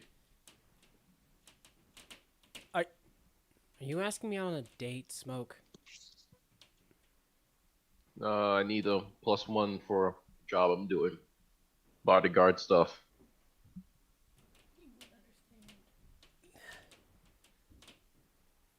Oh, so it's like a work thing?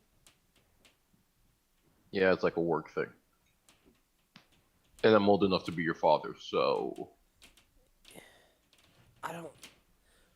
Look, I'm not really into weddings. Hate to break it to you, but also, even if you were old enough to be my dad, you're not my type. yeah, fair. I need someone who's actually, competent, looks around the room. No offense to the rest of you. The mafia, the mob, to my information, some shit's going down. And I would actually prefer some competent backup. Let's just say I might be in a new line of work soon. Hey, man. So, can we, before we figure this out, can we talk real quick? Because I found something out yesterday, and I wanted to ask you about it. Yeah, shoot. Do you want to talk about it here? I mean, yeah, we're all friends here. So cool. So I went asking some questions yesterday after we were done dealing with Santa, Mm. and my friend, my buddy Vern, he was telling me he saw some pixies shoot down Santa's sleigh. Do you know anything about that, man?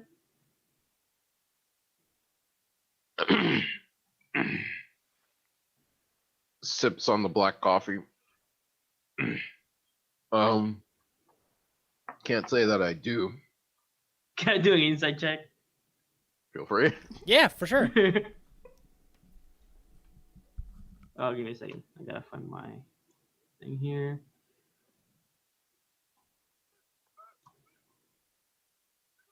That's a 15. Would that be enough? Let me roll something real quick. Is it how do you so it's just double clicking the name or the box next to it? So you can double click it, or you can literally click it to pick it up and roll it in the chat. So that's a 19. 19 for deception. So yeah.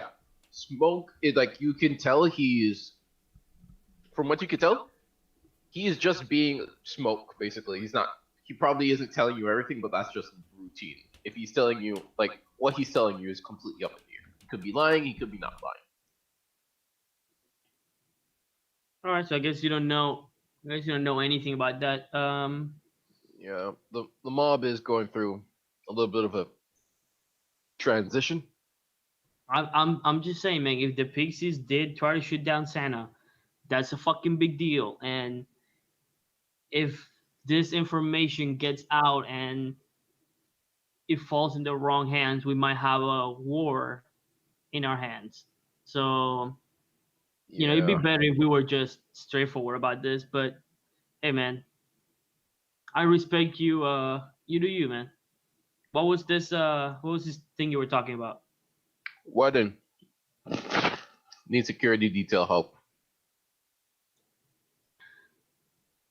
I'm Actually, if you want to learn more about what happened to Santa, that's probably the best place to go. When mobsters get drunk at a wedding, let's just say secret slips tend to become very loose.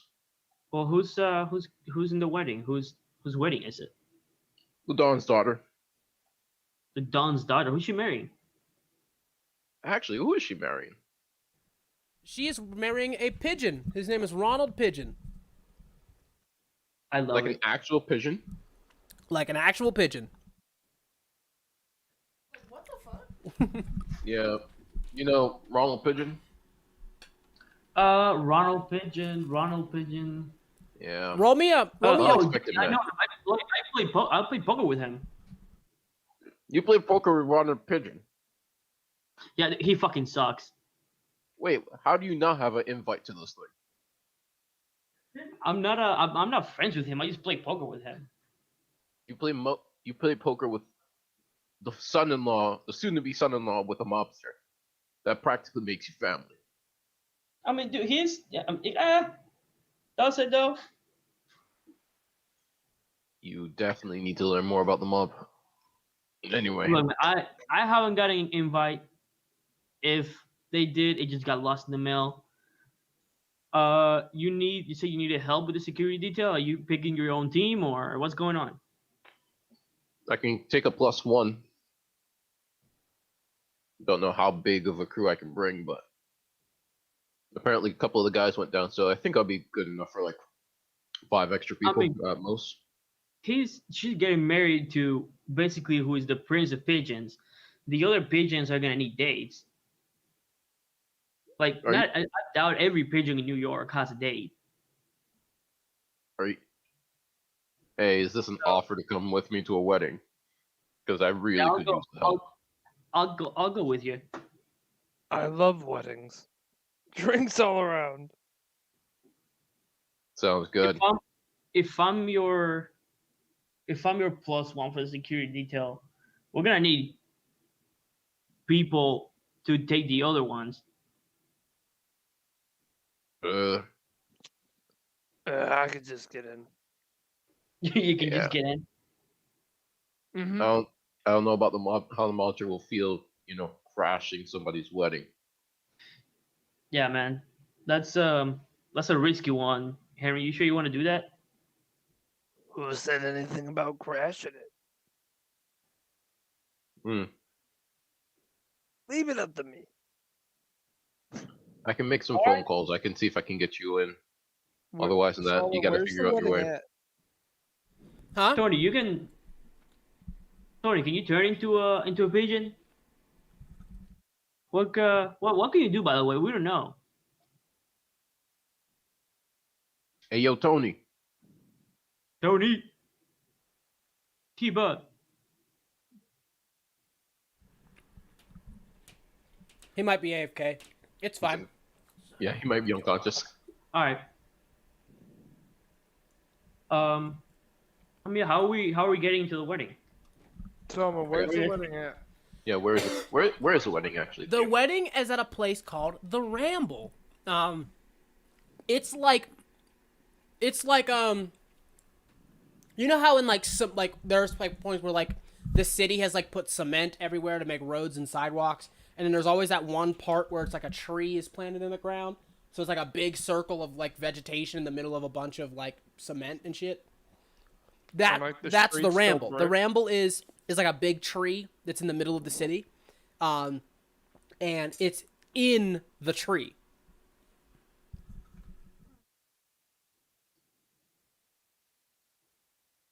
God, I love this Oh, city. Talking like treehouse in the tree or like Greatest city in the world, portal man. into As- a tree? So, from me as a DM to you as a PC, Henry, the only information I'm going to give you is that it's a wedding in a tree. I mean, they're pixies. How are we gonna fit? Okay. Can I actually roll? Like, what can I roll to figure out if I'd be able to just bring my own crew, especially since a couple of the guys went down. So I'm going to leave that up to you, right? We're not going to roll anything yet, but I want you to try and think about it. You know, you've got your squad here. What do you think is the best way to infiltrate this wedding? I will tell you this. There isn't. So it wasn't like 5 dudes that went down. The only guy that they need replaced is that one guy that they got replaced with you. They said it's a wedding, so if you want to bring a date like a +1, that's fine, right? So they don't need a whole detail. They just need the security guard. If you think that you can get away with bringing more people as a security detail, then we'll have you like roll a perception when the time comes, or a persuasion when the time comes. Otherwise, you guys are gonna have to find some little interesting ways in how you're gonna sneak into a wedding. We could totally be servers. Yeah, you can always go server. Charlie, I don't think bringing one of you as like the date is pretty easy. Like bringing one of you in as the date would be pretty easy. Charlie, you're a boxer. You're gonna be pretty well known. So be a bit difficult hiding you. Everyone else, I think, could pretty much blend in the servers. I mean, how do you guys feel about dating pigeons? Pigeons? They're so much smoother. You would have to Right. find pigeons without dates on the day before the wedding. Yeah, Yeah, I'm gonna be like, smoke. hey Alejandro, you know any pigeons? He goes, "Do I know any pigeons?" You see that Alejandro waves his hand to cast some magic, and you see that he puts a full like a pigeon, like a totem, like a literal like animal totem on the table. All you hear is this like just wave goes out. And he goes, "Do I know any pigeons?" And the doors fully blow open like a heavy. Alejandro, stop! The door fully blows open like a tornado inside of a building. Books and paper are flying across the room as the air is replaced with just a massive swarm of pigeons. Just like they're like flying around your face. They're like going around, and it is utter fucking chaos. I'm gonna try to fucking like slap pigeons away from me. Like, Hey, don't hit your dates.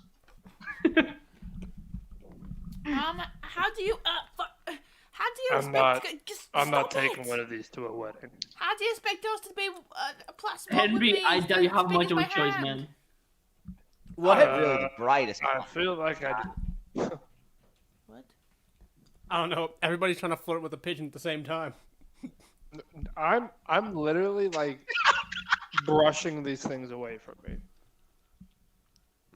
It's bad. All right, Like one goes on my shoulder and I just Can I- like, pick it up, set it down. this is gonna be a weird one, but can I roll to find the sexiest pigeon? Oh my god. People are Rolling watching. for Itchy Thick again. You know, this is a live stream. I'm not sure we want to promote bestiality. That just sounds like a bad idea. I Charlie's got a an wolf idea. girl. As long as Anita's not thinking about anything, I think we might be okay. Leave a like and a comment if you're into bestiality. Give me If you're not, a remember persuasion to check. What is that? What's up? What are you gonna do to try and? Wouldn't it be animal handling? Yeah. You know, that I don't know if that's the type of animal handling you want to be doing right now, bud. It's- What do you need from me? I'll say, yeah. Give me a persuasion check, because these aren't just animals. Like a lot of things in the city are fully like alive, sentient creatures. I Okay. make eye contact with a pigeon and just go, "Sup." you do that thing where like somebody's looking at you and you make eye contact for a second, but you just look away. The pigeon keeps looking. I do that all the time. But you can't really tell where he's looking because like his eyes are all fucking wonky. What, That so was what'd you 13 get? for the persuasion. What was it? Sorry. 13. 13. You see that this pigeon lands on you. So do you don't want to do anything to try and like win the pigeon over. You're just you're just gonna try and like sweet talk it. I'm just gonna be like, hey, so You like bread? I'm gonna be like, hey, you like jazz? Dang, you must eat a lot of bread with all that dough. Oh! I was trying to think of something. That was hard. Damn. We're actually flirting with pigeons. Jesus Christ. You see the one pigeon lands Welcome to on you. D&D. You say, "Hey, you like jazz?" It pecks you in the eye and then just fully like takes a shit on your shoulder. Oh my And then god. flies off. I'm gonna But I'm not gonna firebolt it. not in a way where it's like fuck this guy in particular kind of way. Just kind of like because it's like you. In a pigeon kind This of is way. this is a pigeon kind of way. I'm gonna. I'm Can gonna I? go Can I? get ready for the wedding. Do I even have mage hand? Fuck, I don't have mage hand. Yeah, smoking. I be your +1, man. I don't think I'm getting a date today. Who can sneak in? Anita's Keep in mind, cooking, if you yo. get caught, you will get shot. So Solomon, since I was a sailor, I'm going to go get my Class A's. Okay. Get his what? These class A's. Can I ask a question here? Yeah, To what's your me or question? To everyone else. Well, I guess to whoever's in charge right now, you know. So, are all these people, what's the word for this now? Awake, or are some of them still sleeping? We're going to a party in a tree. Most of them are going to be awake. Pretty much I don't all like of the them. way that you said most of them. I don't like that. Well, someone might take a mundane date, a sleeping date, stuff like that. Small stuff. I don't think that's legal. Bringing Okay. a sleeping date. So, It's a mob. what if I'm trying to understand this here. So, being a Vox is like this whole big deal, right? He goes. Yeah, once in a lifetime. He goes. You see that Alejandro goes. Yes. In fact, the Vox Phantasma is.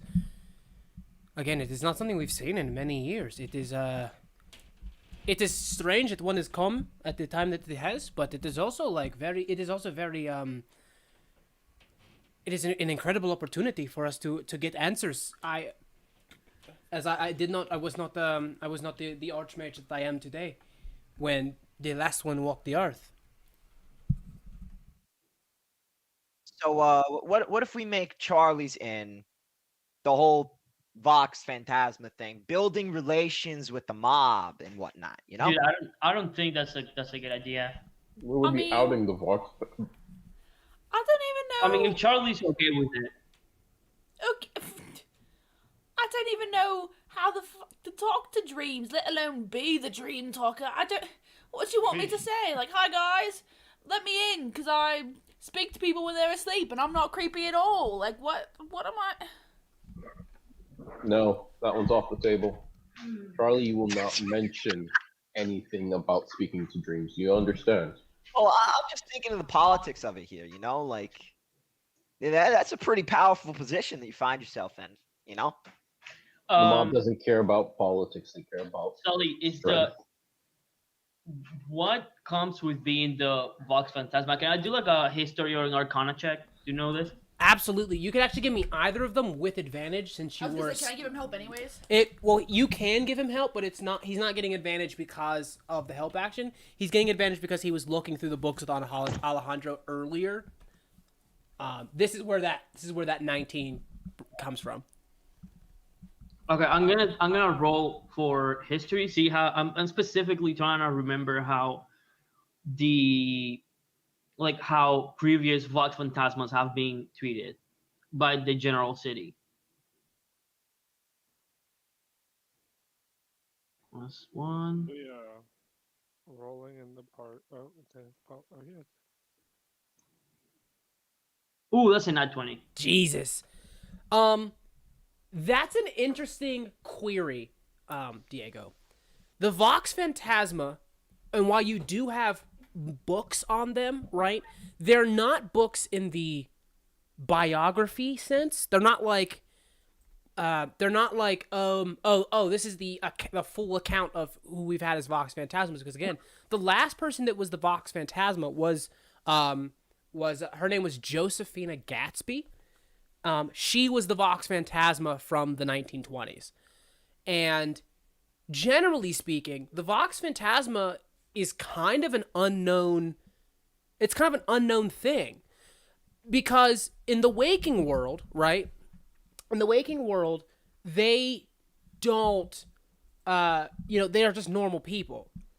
In the Unsleeping City, however, they also don't really have power in the Unsleeping City. That's a like the Vox Phantasma, because the person who has all of that kind of energy in the Unsleeping City is the Vox Populi, right? The Vox Phantasma has reign in the realm of Nod, the dreaming realm, in which the Vox Phantasma can enter with a natural 20. The Vox Phantasma. There's like an excerpt in there that like again, this isn't like a biography or a giant factoid book. It's more of like a journal, and like what was observed. The Vox Phantasma can enter Nod, the realm of the dreaming, by dreaming. So that first time, was I asleep?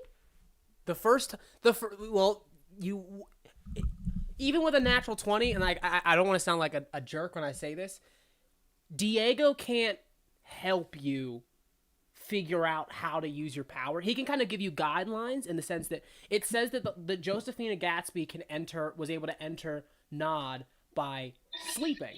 She was able to go into the realm of dreaming by dreaming. When she's there, she can observe the dreams of anybody else who's asleep. And that's where she gains her power from the denizen or the monarch of Nod. Nod. The realm Nod, the god of the realm, his name is Nod, or its name is Nod. Also, and it says in that expert with a natural 20, Nod is described as a bodiless, floating head of a gray child. Creepy. I'm like relying all of this information to Charlie. See, guys, making skill checks outside of me asking you to make skill checks is very beneficial. The Um, little baby, yeah, his name's not Steven, it's Nod. What? I named him Steven, but I guess his name's Nod. I think technically his name is the Grey Orphan. I mean, Steven was pretty nice. I mean, hey, you're the one he likes, so that it likes. So you're gonna have to talk it out with it. You see that Alejandro kind of like goes, he goes, it is important to remember, it is not necessarily that you were chosen because Nod is a fan of yours. It is also possible that Nod is a fan of someone else who has great dreams and aspirations, and then that person chose you as the champion. Yeah, you keep bringing that up, and I don't like it. Kind of feels. And do you like have a way to- anybody? Do you have anybody who would see you like that? Is there somebody who views you as Diego, how would you explain that they view you as a Is there anybody that sees you as like a hero. as a champion, as a hero? Yeah.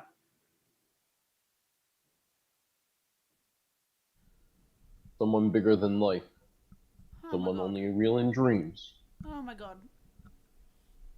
I mean, there's only one person I know who looks up to me like that. Oh God. No, who is it? That's none of your damn business, and I have to go right now. And I Hey. immediately try to leave. Hey.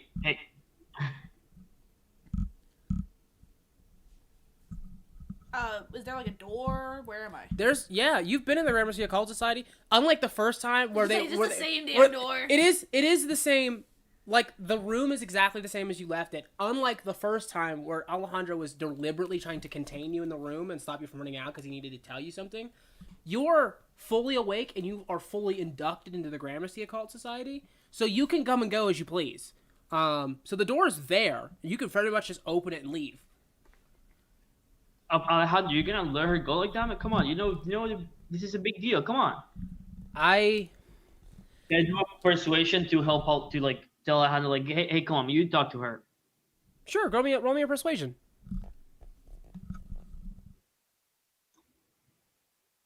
19. 19. Good He goes. lord. You see that he goes.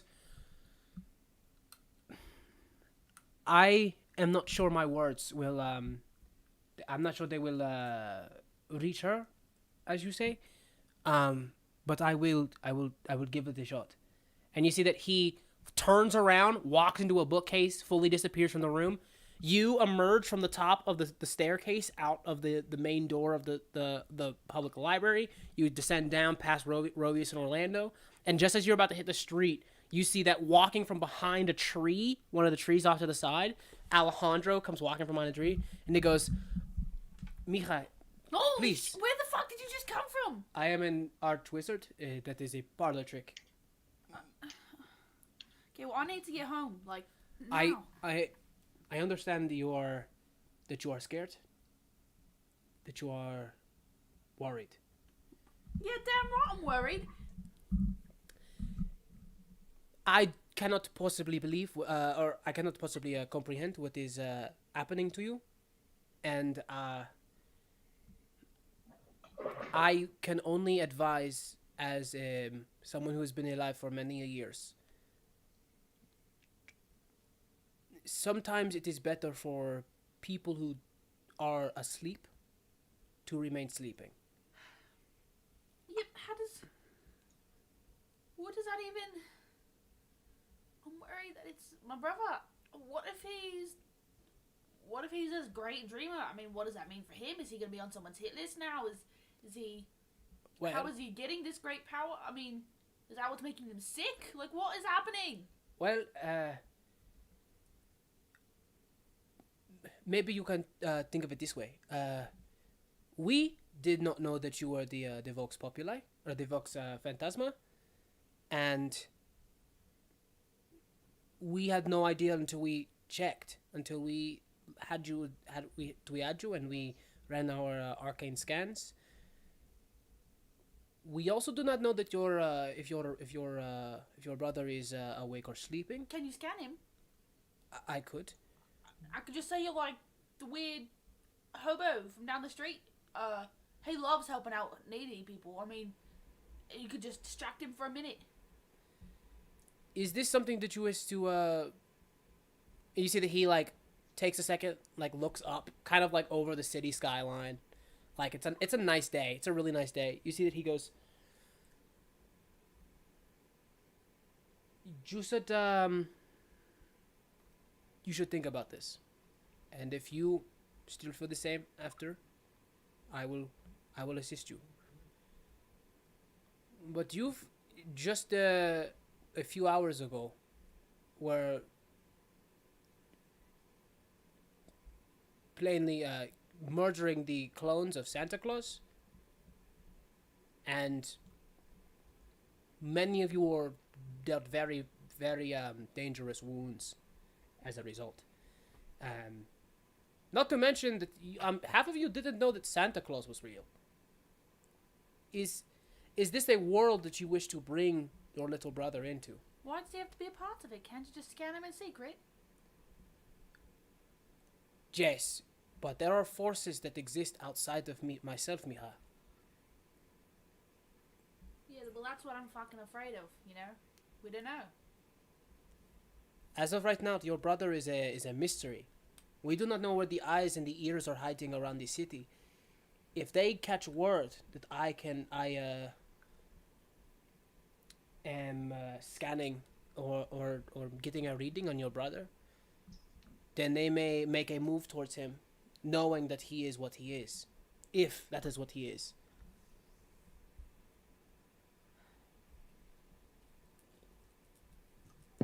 Don't you have men you can put on him? Someone that could just keep an eye, since I can't apparently be there. I mean, in secret. He goes, you could ask Esther. She's just gonna. I don't think she. Esther.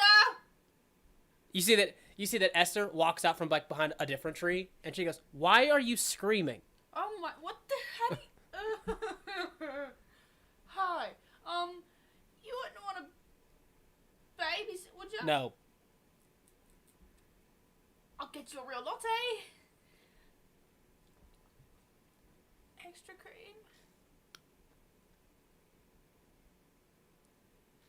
And a scarring.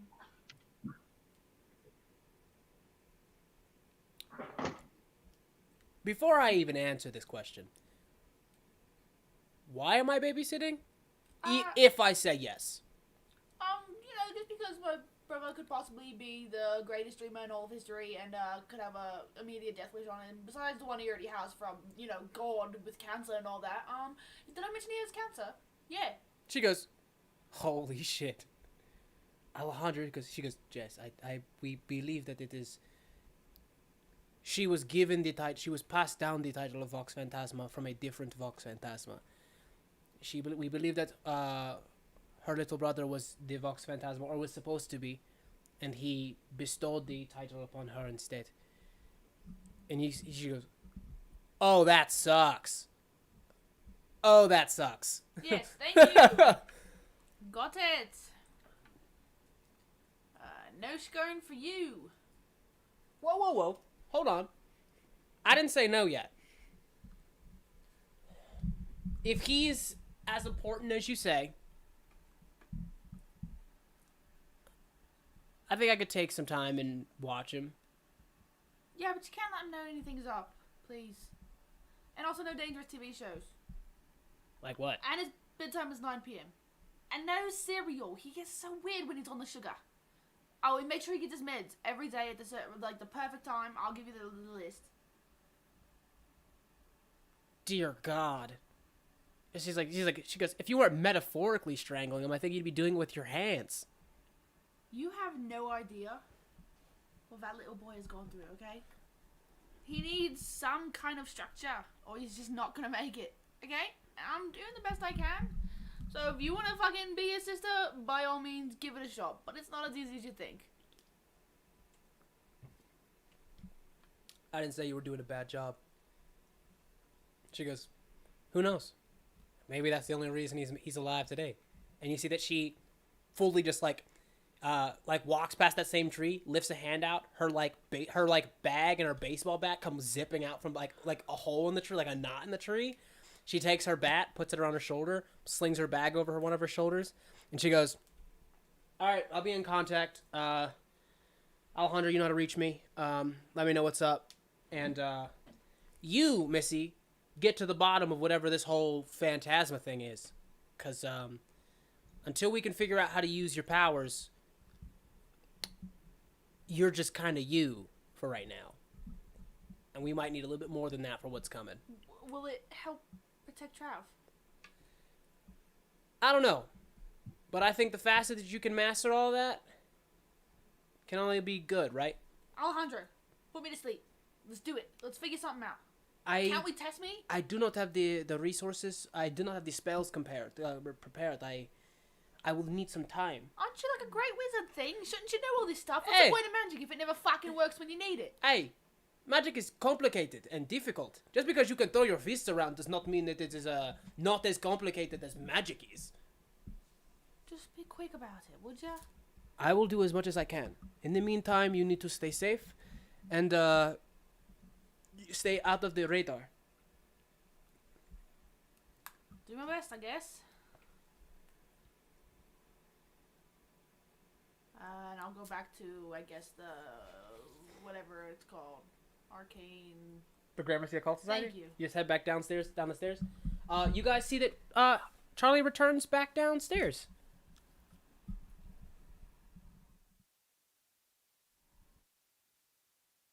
During the time that Charlie was gone, could I have had a conversation with the three individuals downstairs?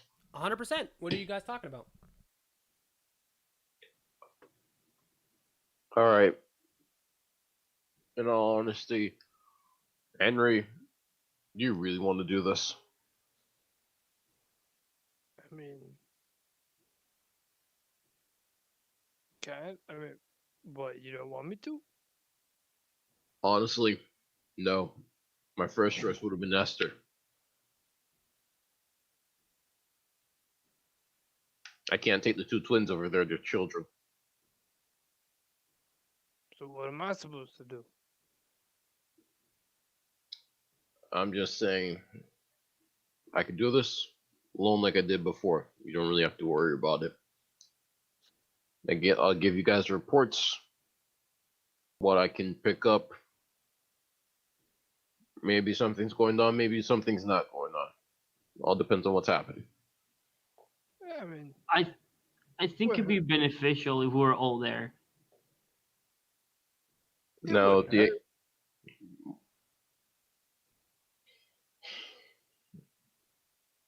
I know this is a lead on Santa Claus and the mob, but I also have to say,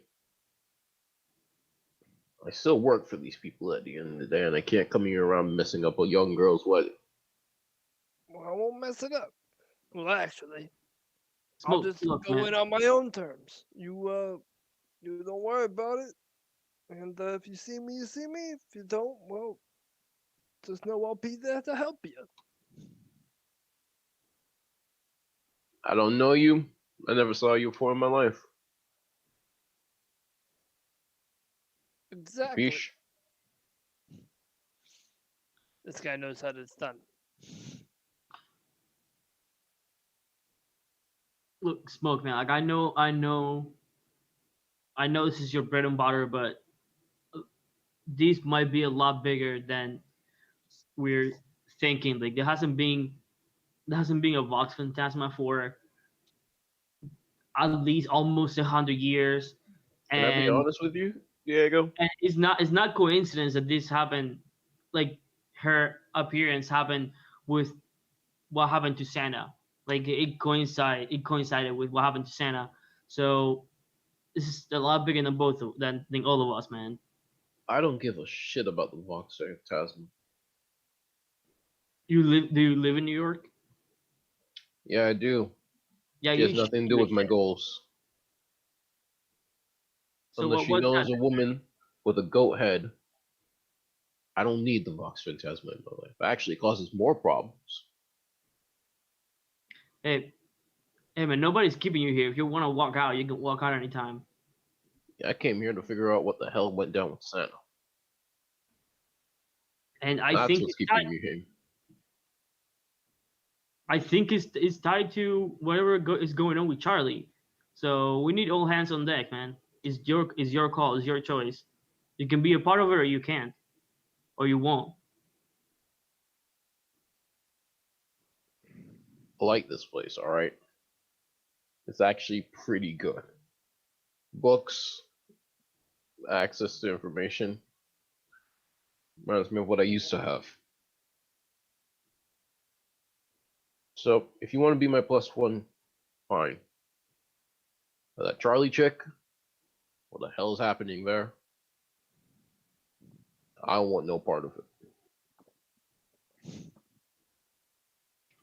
All right, man. Fair enough. But I'm letting you know now. I don't think they're two independent events. You know what they say?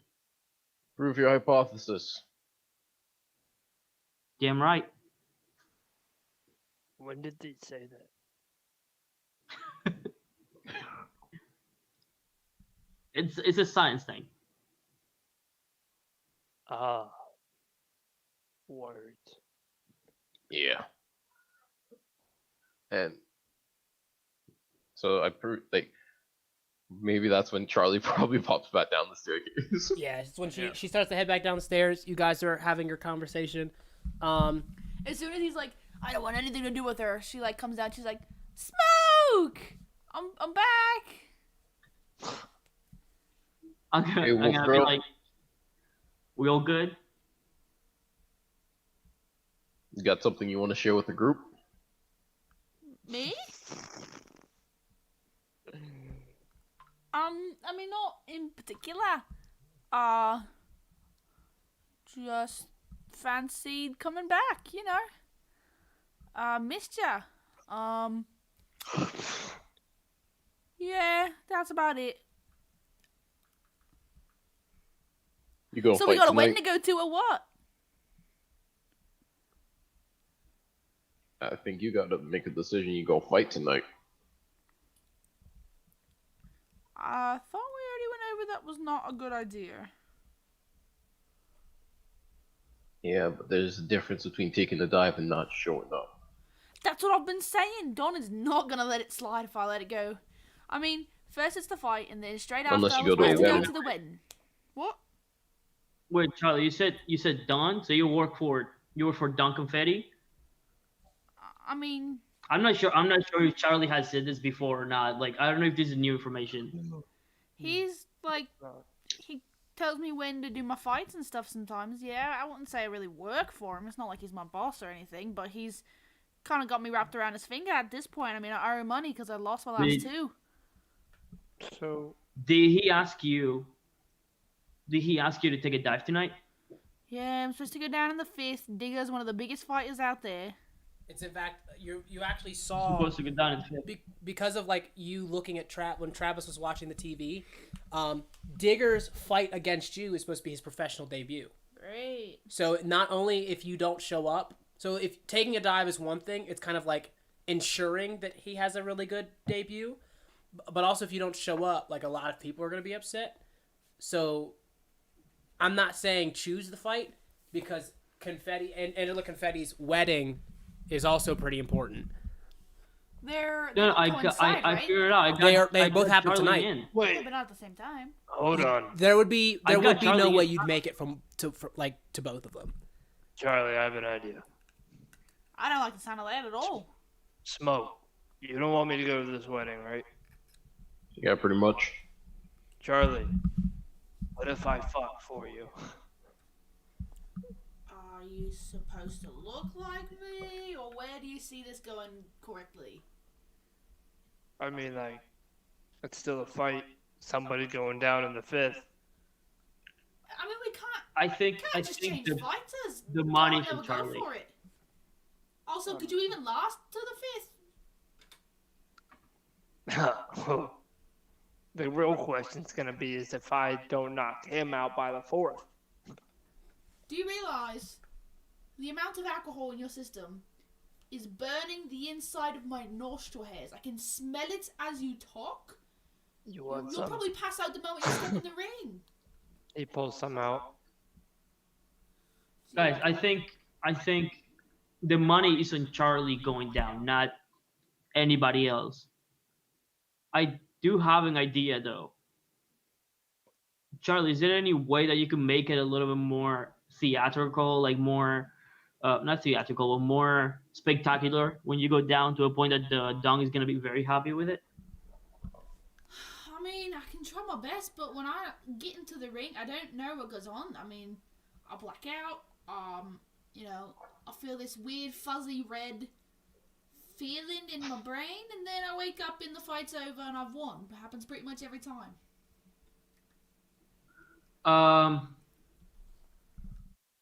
Alejandro, is there any way to suppress what happens to her?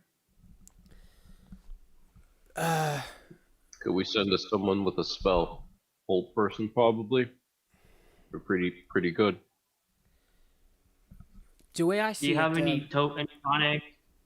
Jess, there. If you're wondering if there's a way to suppress the inner beast in you, if you will, there is a spell I could put upon you, but it would suppress the physical capabilities you get as a result of the transformations. I'm not sure if I want any of your hocus pocus on me now. And Charlie, you think you could make it onto the fifth round without all that strength? if I may, I don't. If I take the don't I do not know how you view it, Charlie, but the transformation you've undergone as a result of the Umbral Arcana has bolstered not only your strength but your fortitude. If I take that away from you for a fight against a person who is no doubt awake, who is a part of the Unsleeping City, you will not survive to the 5th round. It is another reason that I am against you fighting tonight. Yeah, but if we Can I roll we've got to something think of something. real quick? Sorry. Sure, what do you want to roll? Can I roll a history on this dude that she's about to fight? Yeah, for sure. I'll tell you, I will ask you this. Would Smoke know about the underground? Like, he does jobs, but does he know about, like, the money-making schemes that they have? Like, so, like, the boxing, the gambling, stuff like the prostitutes. Would he know about those businesses, or does he just, like, put his... 100%. Okay, so then go ahead and roll it with advantage, No, 100%. please. Yeah, he would definitely want to know all of that stuff. Okay, so yeah, if you're going to roll a Alright, history, hold go ahead and roll with advantage, please. Alright. So that's a 6 for the first one. Thank God for advantage. 21. 21. Ooh. Okay. With a 21, you recall some juicy information. And it's not so much that you recall it, it's just that, like, they've been bringing up, like, ever since the first where Charlie let it slip that she has a boxing match tonight. You're kind of like, what? I've never seen you, like, in the ring before, right? And then you realize, then she let it slip that she works for the Confetti boxing club, like the Confetti boxing ring. So that made you, like, you were having this conversation with Diego, and it was kind of partially like you weren't there, like you were a little bit out of it, because you're combing through, like, where you've heard a lot of this before. For starters, you know that the woman who runs Confetti's boxing club is Isabella Infierno. You do know that. Secondly, you know that she has a boxer whose name is Digger, which is why you've heard of that before. So this is crazy because Isabella has Charlie and Digger both as her boxers. Normally it would be like one person takes on another, like, mobster's boxers, right? You would never pit your two boxers against each other. It's bad. It's like bad business. Yeah. And then you go on to think of it this way. And I'm going to ask you this before I give you any information. Knowing that information, would you ask about any magical help from Alejandro regarding that? Again, knowing that basically Isabella is, if you haven't, basically, I'll tell you this, roll me an insight, please. Yeah. Because right now it sounds like a bad faith match. 11. 11. So you know that, like, and it's common sense, it is a bad faith match, but not in the sense that it's like Isabella has a grudge against Charlie. If Isabella does have a grudge, it's not against Charlie, it's against Don Confetti. Yeah. Secondly, Alejandro is pretty sure that Digger is of the Unsleeping City. And that being said, like, Digger has a very bad reputation. That's why they call him the Digger, is because he, quote unquote, digs his opponents their graves, right? But you remember kind of like haphazard, like it was like maybe like a year or so ago where you found yourself in this casino where they were having this kind of like, exhibition match as like under the building as part of a like VIP only blood match while they're enjoying gambling and drinks and girls and stuff, and then there's like a boxing match for entertainment. And you remember that Digger was there, but something was off about Digger. And I'm with an 11. You were unable. You weren't there for the boxing match. You were there for business. But something was off about Digger's match that. Now that you're thinking about it, Charlie boxing against Digger right now probably isn't a good idea. Yeah. Follow-up question. A little bit about Isabella. Does she run? Is she a part of the Don Confetti's crew, or does she kind of have like her own like how like she like lieutenants? Smoke has like his crew, but he's underneath the Don. Does she have her own crew, but she's underneath the Don? Yes, she has her own crew, but she works for Don Confetti. So basically, she runs the Confetti Club. Don Confetti's like little, real fancy like diner restaurant. Like she runs that part of the city. That club specifically is an underground boxing ring, right? That's what their money scheme is. Just like other places have like gambling areas in the back. Like he's got like Chinese restaurants in like Chinatown that have like gambling in the back. Mm-hmm. Like she runs the boxing circuit in this part of Brooklyn. But she works for Don Confetti, which is another reason why you figuring out that if she puts two of her boxers together and have them beat each other and one of them loses, she's going to lose the Don a lot of money, like seemingly on purpose, regardless of if one of them is quote unquote going pro or whatever as a result. Yeah. Smoke will fill everyone in on this. You will willingly give all this information. Sounds like Isabella has a grudge against the Don. The other thing I want to tell you is this, because you've been to one of the Digger's fights. Two things. For starters, the Digger's the only boxer of Isabella's that is seemingly televised. Like, he's the only boxer who's had his fights on TV. They're not like, again, they're not debut fights, but they're like little, like they're on a channel like that's probably not seen a whole lot of traffic, but it is a channel that is there. Secondly, there's a lot of people that show up for the Digger's fights. Is he a fairy? He seems to have a lot of fans. Oh, he's using glamour. Yeah, he's powered by glamour. Yeah, Smoke is just gonna be like, Charlie, you can't fight him. It's gonna be a televised match, and if he's glammed up, he's gonna hit like a freaking truck. Yeah, There's a chance. We're worried about you killing him. He's probably gonna kill you. How do I explain that to the Don? I mean, I need the money, and If you don't go, you lose some face with the Don, but the Don doesn't lose hella cash. if I don't go, And actually, if we were to explain this to the Don, I think that could do with some actual benefit. I don't know. I'm not the thinker here. Whatever happens, I just can't be out this much. Again, I've got too much to think about.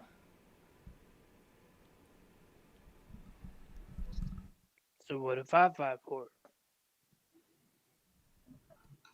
Didn't we just go Henry, over the what do fact that he's like this magical being that like is gonna kill me? Yeah. Yeah. Did you guys go over the glamour lesson yet, or no? Yeah. Oh, I looked to Alejandro. Did you go over glamour? I did not bring up glamour with them. Do you know somebody who uses glamour? I figured that you did, but you've left it behind to, go about your ways. I'm not really a big fan of the publicity. Fans aren't really my thing. Uh, So long for story the onion, short, oh, go ahead. if you well, no, I mean, if you wish to explain it to them, I believe that you could, as a denizen, I believe that you probably have a better insight than I do. It's basically glamour is basically so you know like how Alejandro can pops like in between bookcases and stuff. Glamour is basically magic that comes from spectators, only used by fairies in a way. More people, more powerful you are. So take for instance, we have our digger friend. He's the only person with live televised matches. The more people watching, the more fans he has, the harder sponge. Hmm. I fight in front of a lot of people too. Does that? Am I You're not a fairy. Mm. So you're saying that it depends on how many people are watching the fight televised. It's gonna be televised, right? Yeah, basically, if So you cut it off, if it were to only be the people that are watching the fight live, then he wouldn't be that strong, right? don't. Hey, let's. If we're talking about an arena, it's still going to be a decent amount of people, but probably on a better playing field than Well, you know. where are they fighting? Oh, where they're fighting. Uh, interestingly enough, Charlie, you don't know where you're fighting. I mean, they never tell us. I get I get the whereabouts when I get to the club, and then they drive me there, and they don't really tell me. I take out my everything. phone. Google I search. I have an idea, but it requires me doing a little bit of research here at the society. Um, what if I remember reading about a technology, a spell that can stop technology, how like interfere with technology. Um,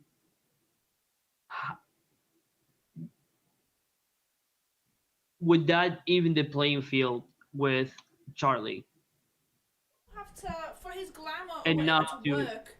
Do people have to like him or just view him?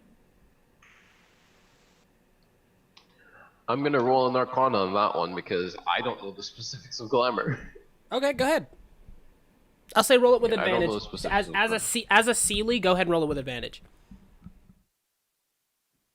1, 2, 26. Natural 20. 26 depends on what kind of fairy he is.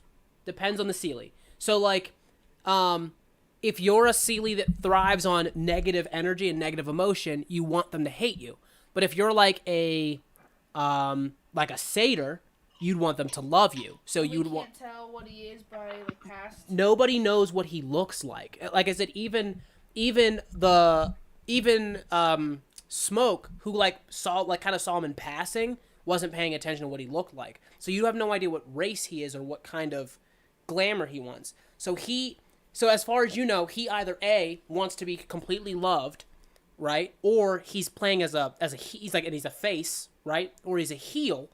Yeah, And I was about to say, do we know that? Because people normally like tell it like not even like people normally be like, oh, I hate this guy on like social media and stuff like that. I can tell you right now that I'm for sure not a heel, and usually they'll pin faces with faces, right? so I will tell you this. You guys don't know exactly. Like, again, it's not like Charlie. You wouldn't know because you don't care that much, and Smoke, you wouldn't know because it doesn't concern you. So your best bet of figuring out what kind of fairy digger is would be to find either a fan. Would be to find a fan. Hmm. And a digger. I mean, what about Isabella? If you Isabella, Isabella should be at the wedding tonight. I mean, she knows more about him than anyone. right? I mean, she's his coach or she's his She's manager. yeah, she's like his manager.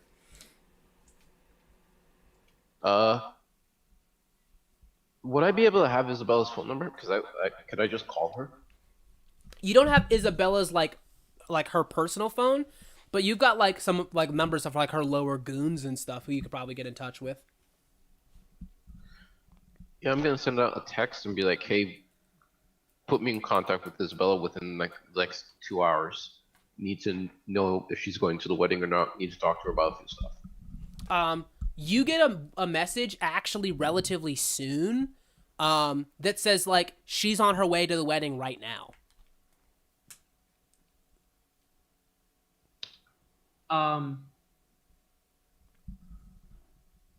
Yeah, I'm gonna have to.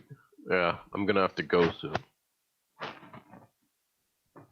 If we plan Whatever you right- decide, it's up to you. But you might die.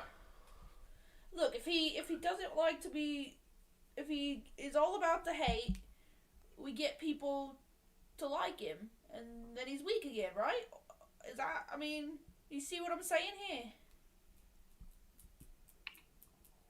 Before or after he knocks you out, or murders you. Preferably before.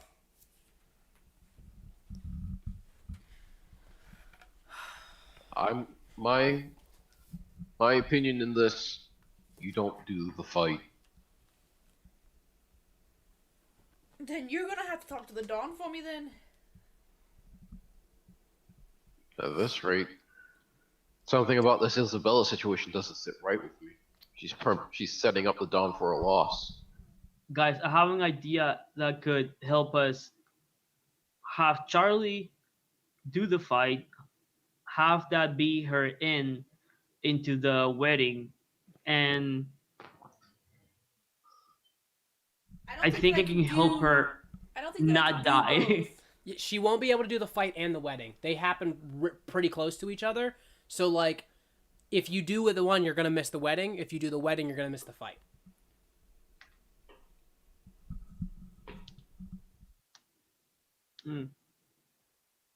I don't know about you, but I feel something's about to kick off at this wedding. So I think the wedding is more important too. Henry, could you go with the wolf girl? If you notice that the fight's going south, jump in, tag team her, make sure she doesn't die. No offense, you're a nobody. If they see you pop in, and then you disappear, I think you'll be pretty good. Great. My life Um, kind of depends on a drunk weirdo. Fucking great. Former military and drunk weirdo. Yep, doesn't really Good help luck if you with that. can't see straight.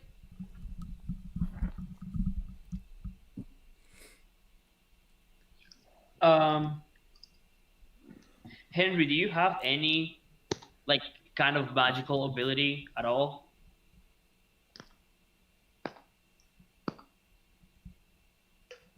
She's still with us? Put that on hold.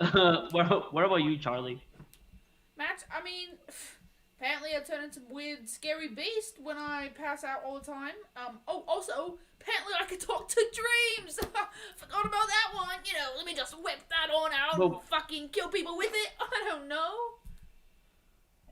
What I mean is, can you use magic?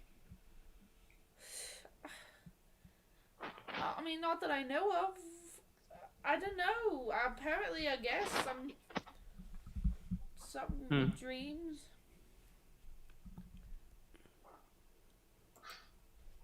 Okay, so I have an idea. I could make a scroll of something that's gonna fuck with the cameras. That way, reducing the amount of people that are watching the fight.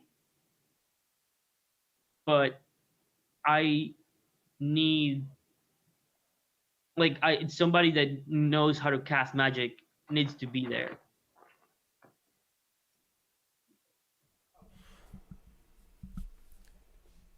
I guess I could go with Charlie to the fight and Henry comes with me. yeah. Yeah, that could work. I guess you're with me, Henry. This is gonna be fun. Now I have a question for the DM. Jess. Since we are in like a magical library, could I look for a scroll of this is spell. It's from a Unearthed Arcana from like a few years ago. It's called Remote Access. Basically, it allows you to access any electronic I know device the spell. as if it were in your hands. Can I also look for something too? Sure, what do you want to look for? Books on glamour, everything about it. I want to learn weaknesses, common traits to look for, Okay. so I can depict them perfectly. Give me an investigation check. Investigation. Investigation. Could I wait? Did you say what you said to my question? I didn't hear you. I'm sorry. So you wanted to look for a scroll? I'll tell you what. Give me an Yeah. investigation or an Arcana check. I'll do Arcana. Could I make something with a couple of? That's a 17. Okay. I could use help on this investigation if possible. You want me to do it? I have +6. I'm a -1, so if you'd be so kind. All right, I'll do it, and I'll take your advantage. I'll tell you this: if you whatever it is that you want to make, what you're about to ask me, if you make this check for her, you're not going to be able to do it. What do you mean? Yeah, it's fine. It's not like I want to bring explosives to a wedding anyway. It's fine. Yeah, you guys are like eating up your time for like where you need to go to where you need to be, Got it. especially with using checks and making scrolls and stuff. You're good. Keep going. 24 for Actually- investigation. That I'll tell you what, just for the rolls, you can roll this with advantage because you know what books you're looking. Not He already books, but did, and the highest is 22. oh, with 24. Okay, cool. So, especially since you kind of know in the realm of what you're looking for, you find a ton of books that are all about like glamour and stuff like that. You actually set them down and help out Charlie figuring out like what is like Yeah, there's I'm specifically looking for like traits, weaknesses, You- common sources of energy. so glamour comes from people in the waking world. So people who are not a part of the Unsleeping City. That's where it Are comes the from. only people that can. They're the give- only people who can generate glamour. For some reason, when you become, if you're a magical entity, so like if you are a part of the Unsleeping City, you almost like lose that ability to generate glamour. Right, because you're not awing over anything anymore because you see it. Correct. Right. That's that mysticism that like gives them their energy. That being said, fairies collect glamour for two reasons. For starters, it gives them power, it makes them stronger, but they also collect it as a resource for Oberon and Titania. Hold on. The king and queen.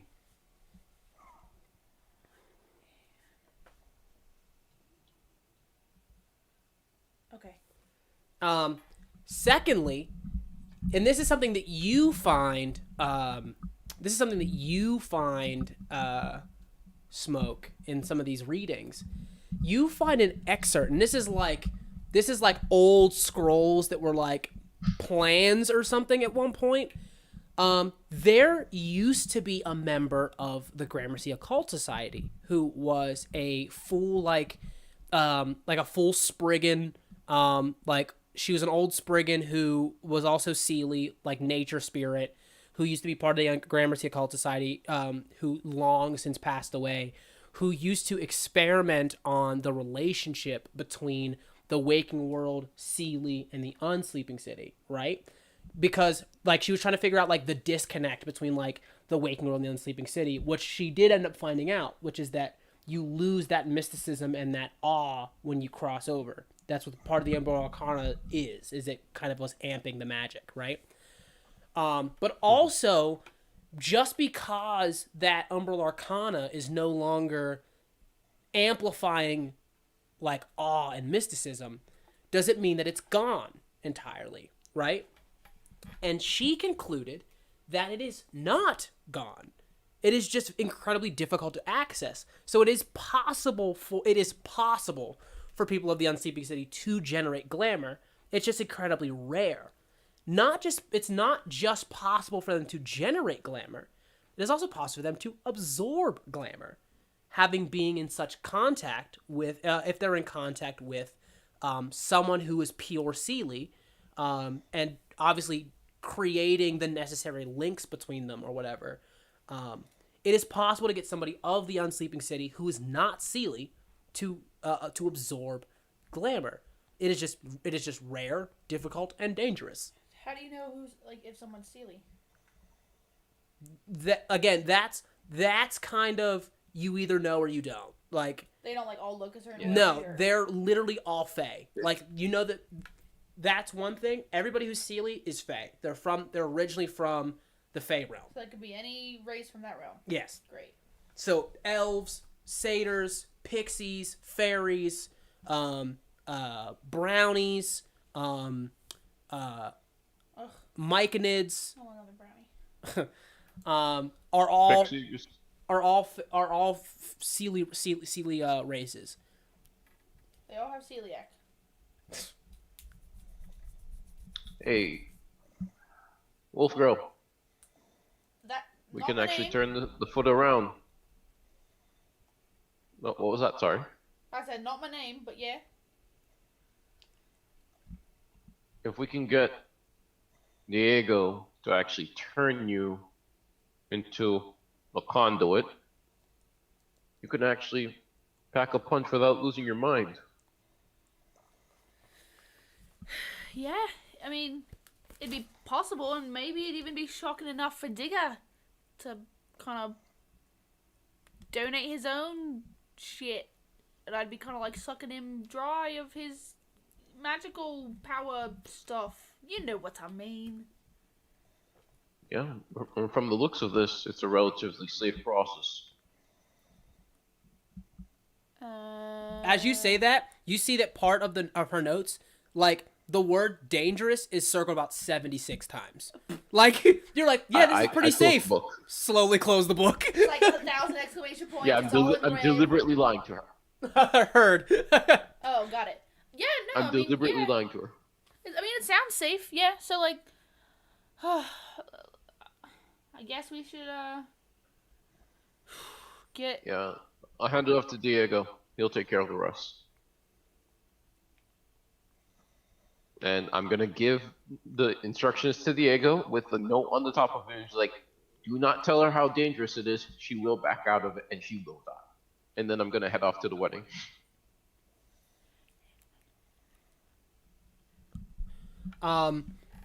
Diego, do you take a look at the notes?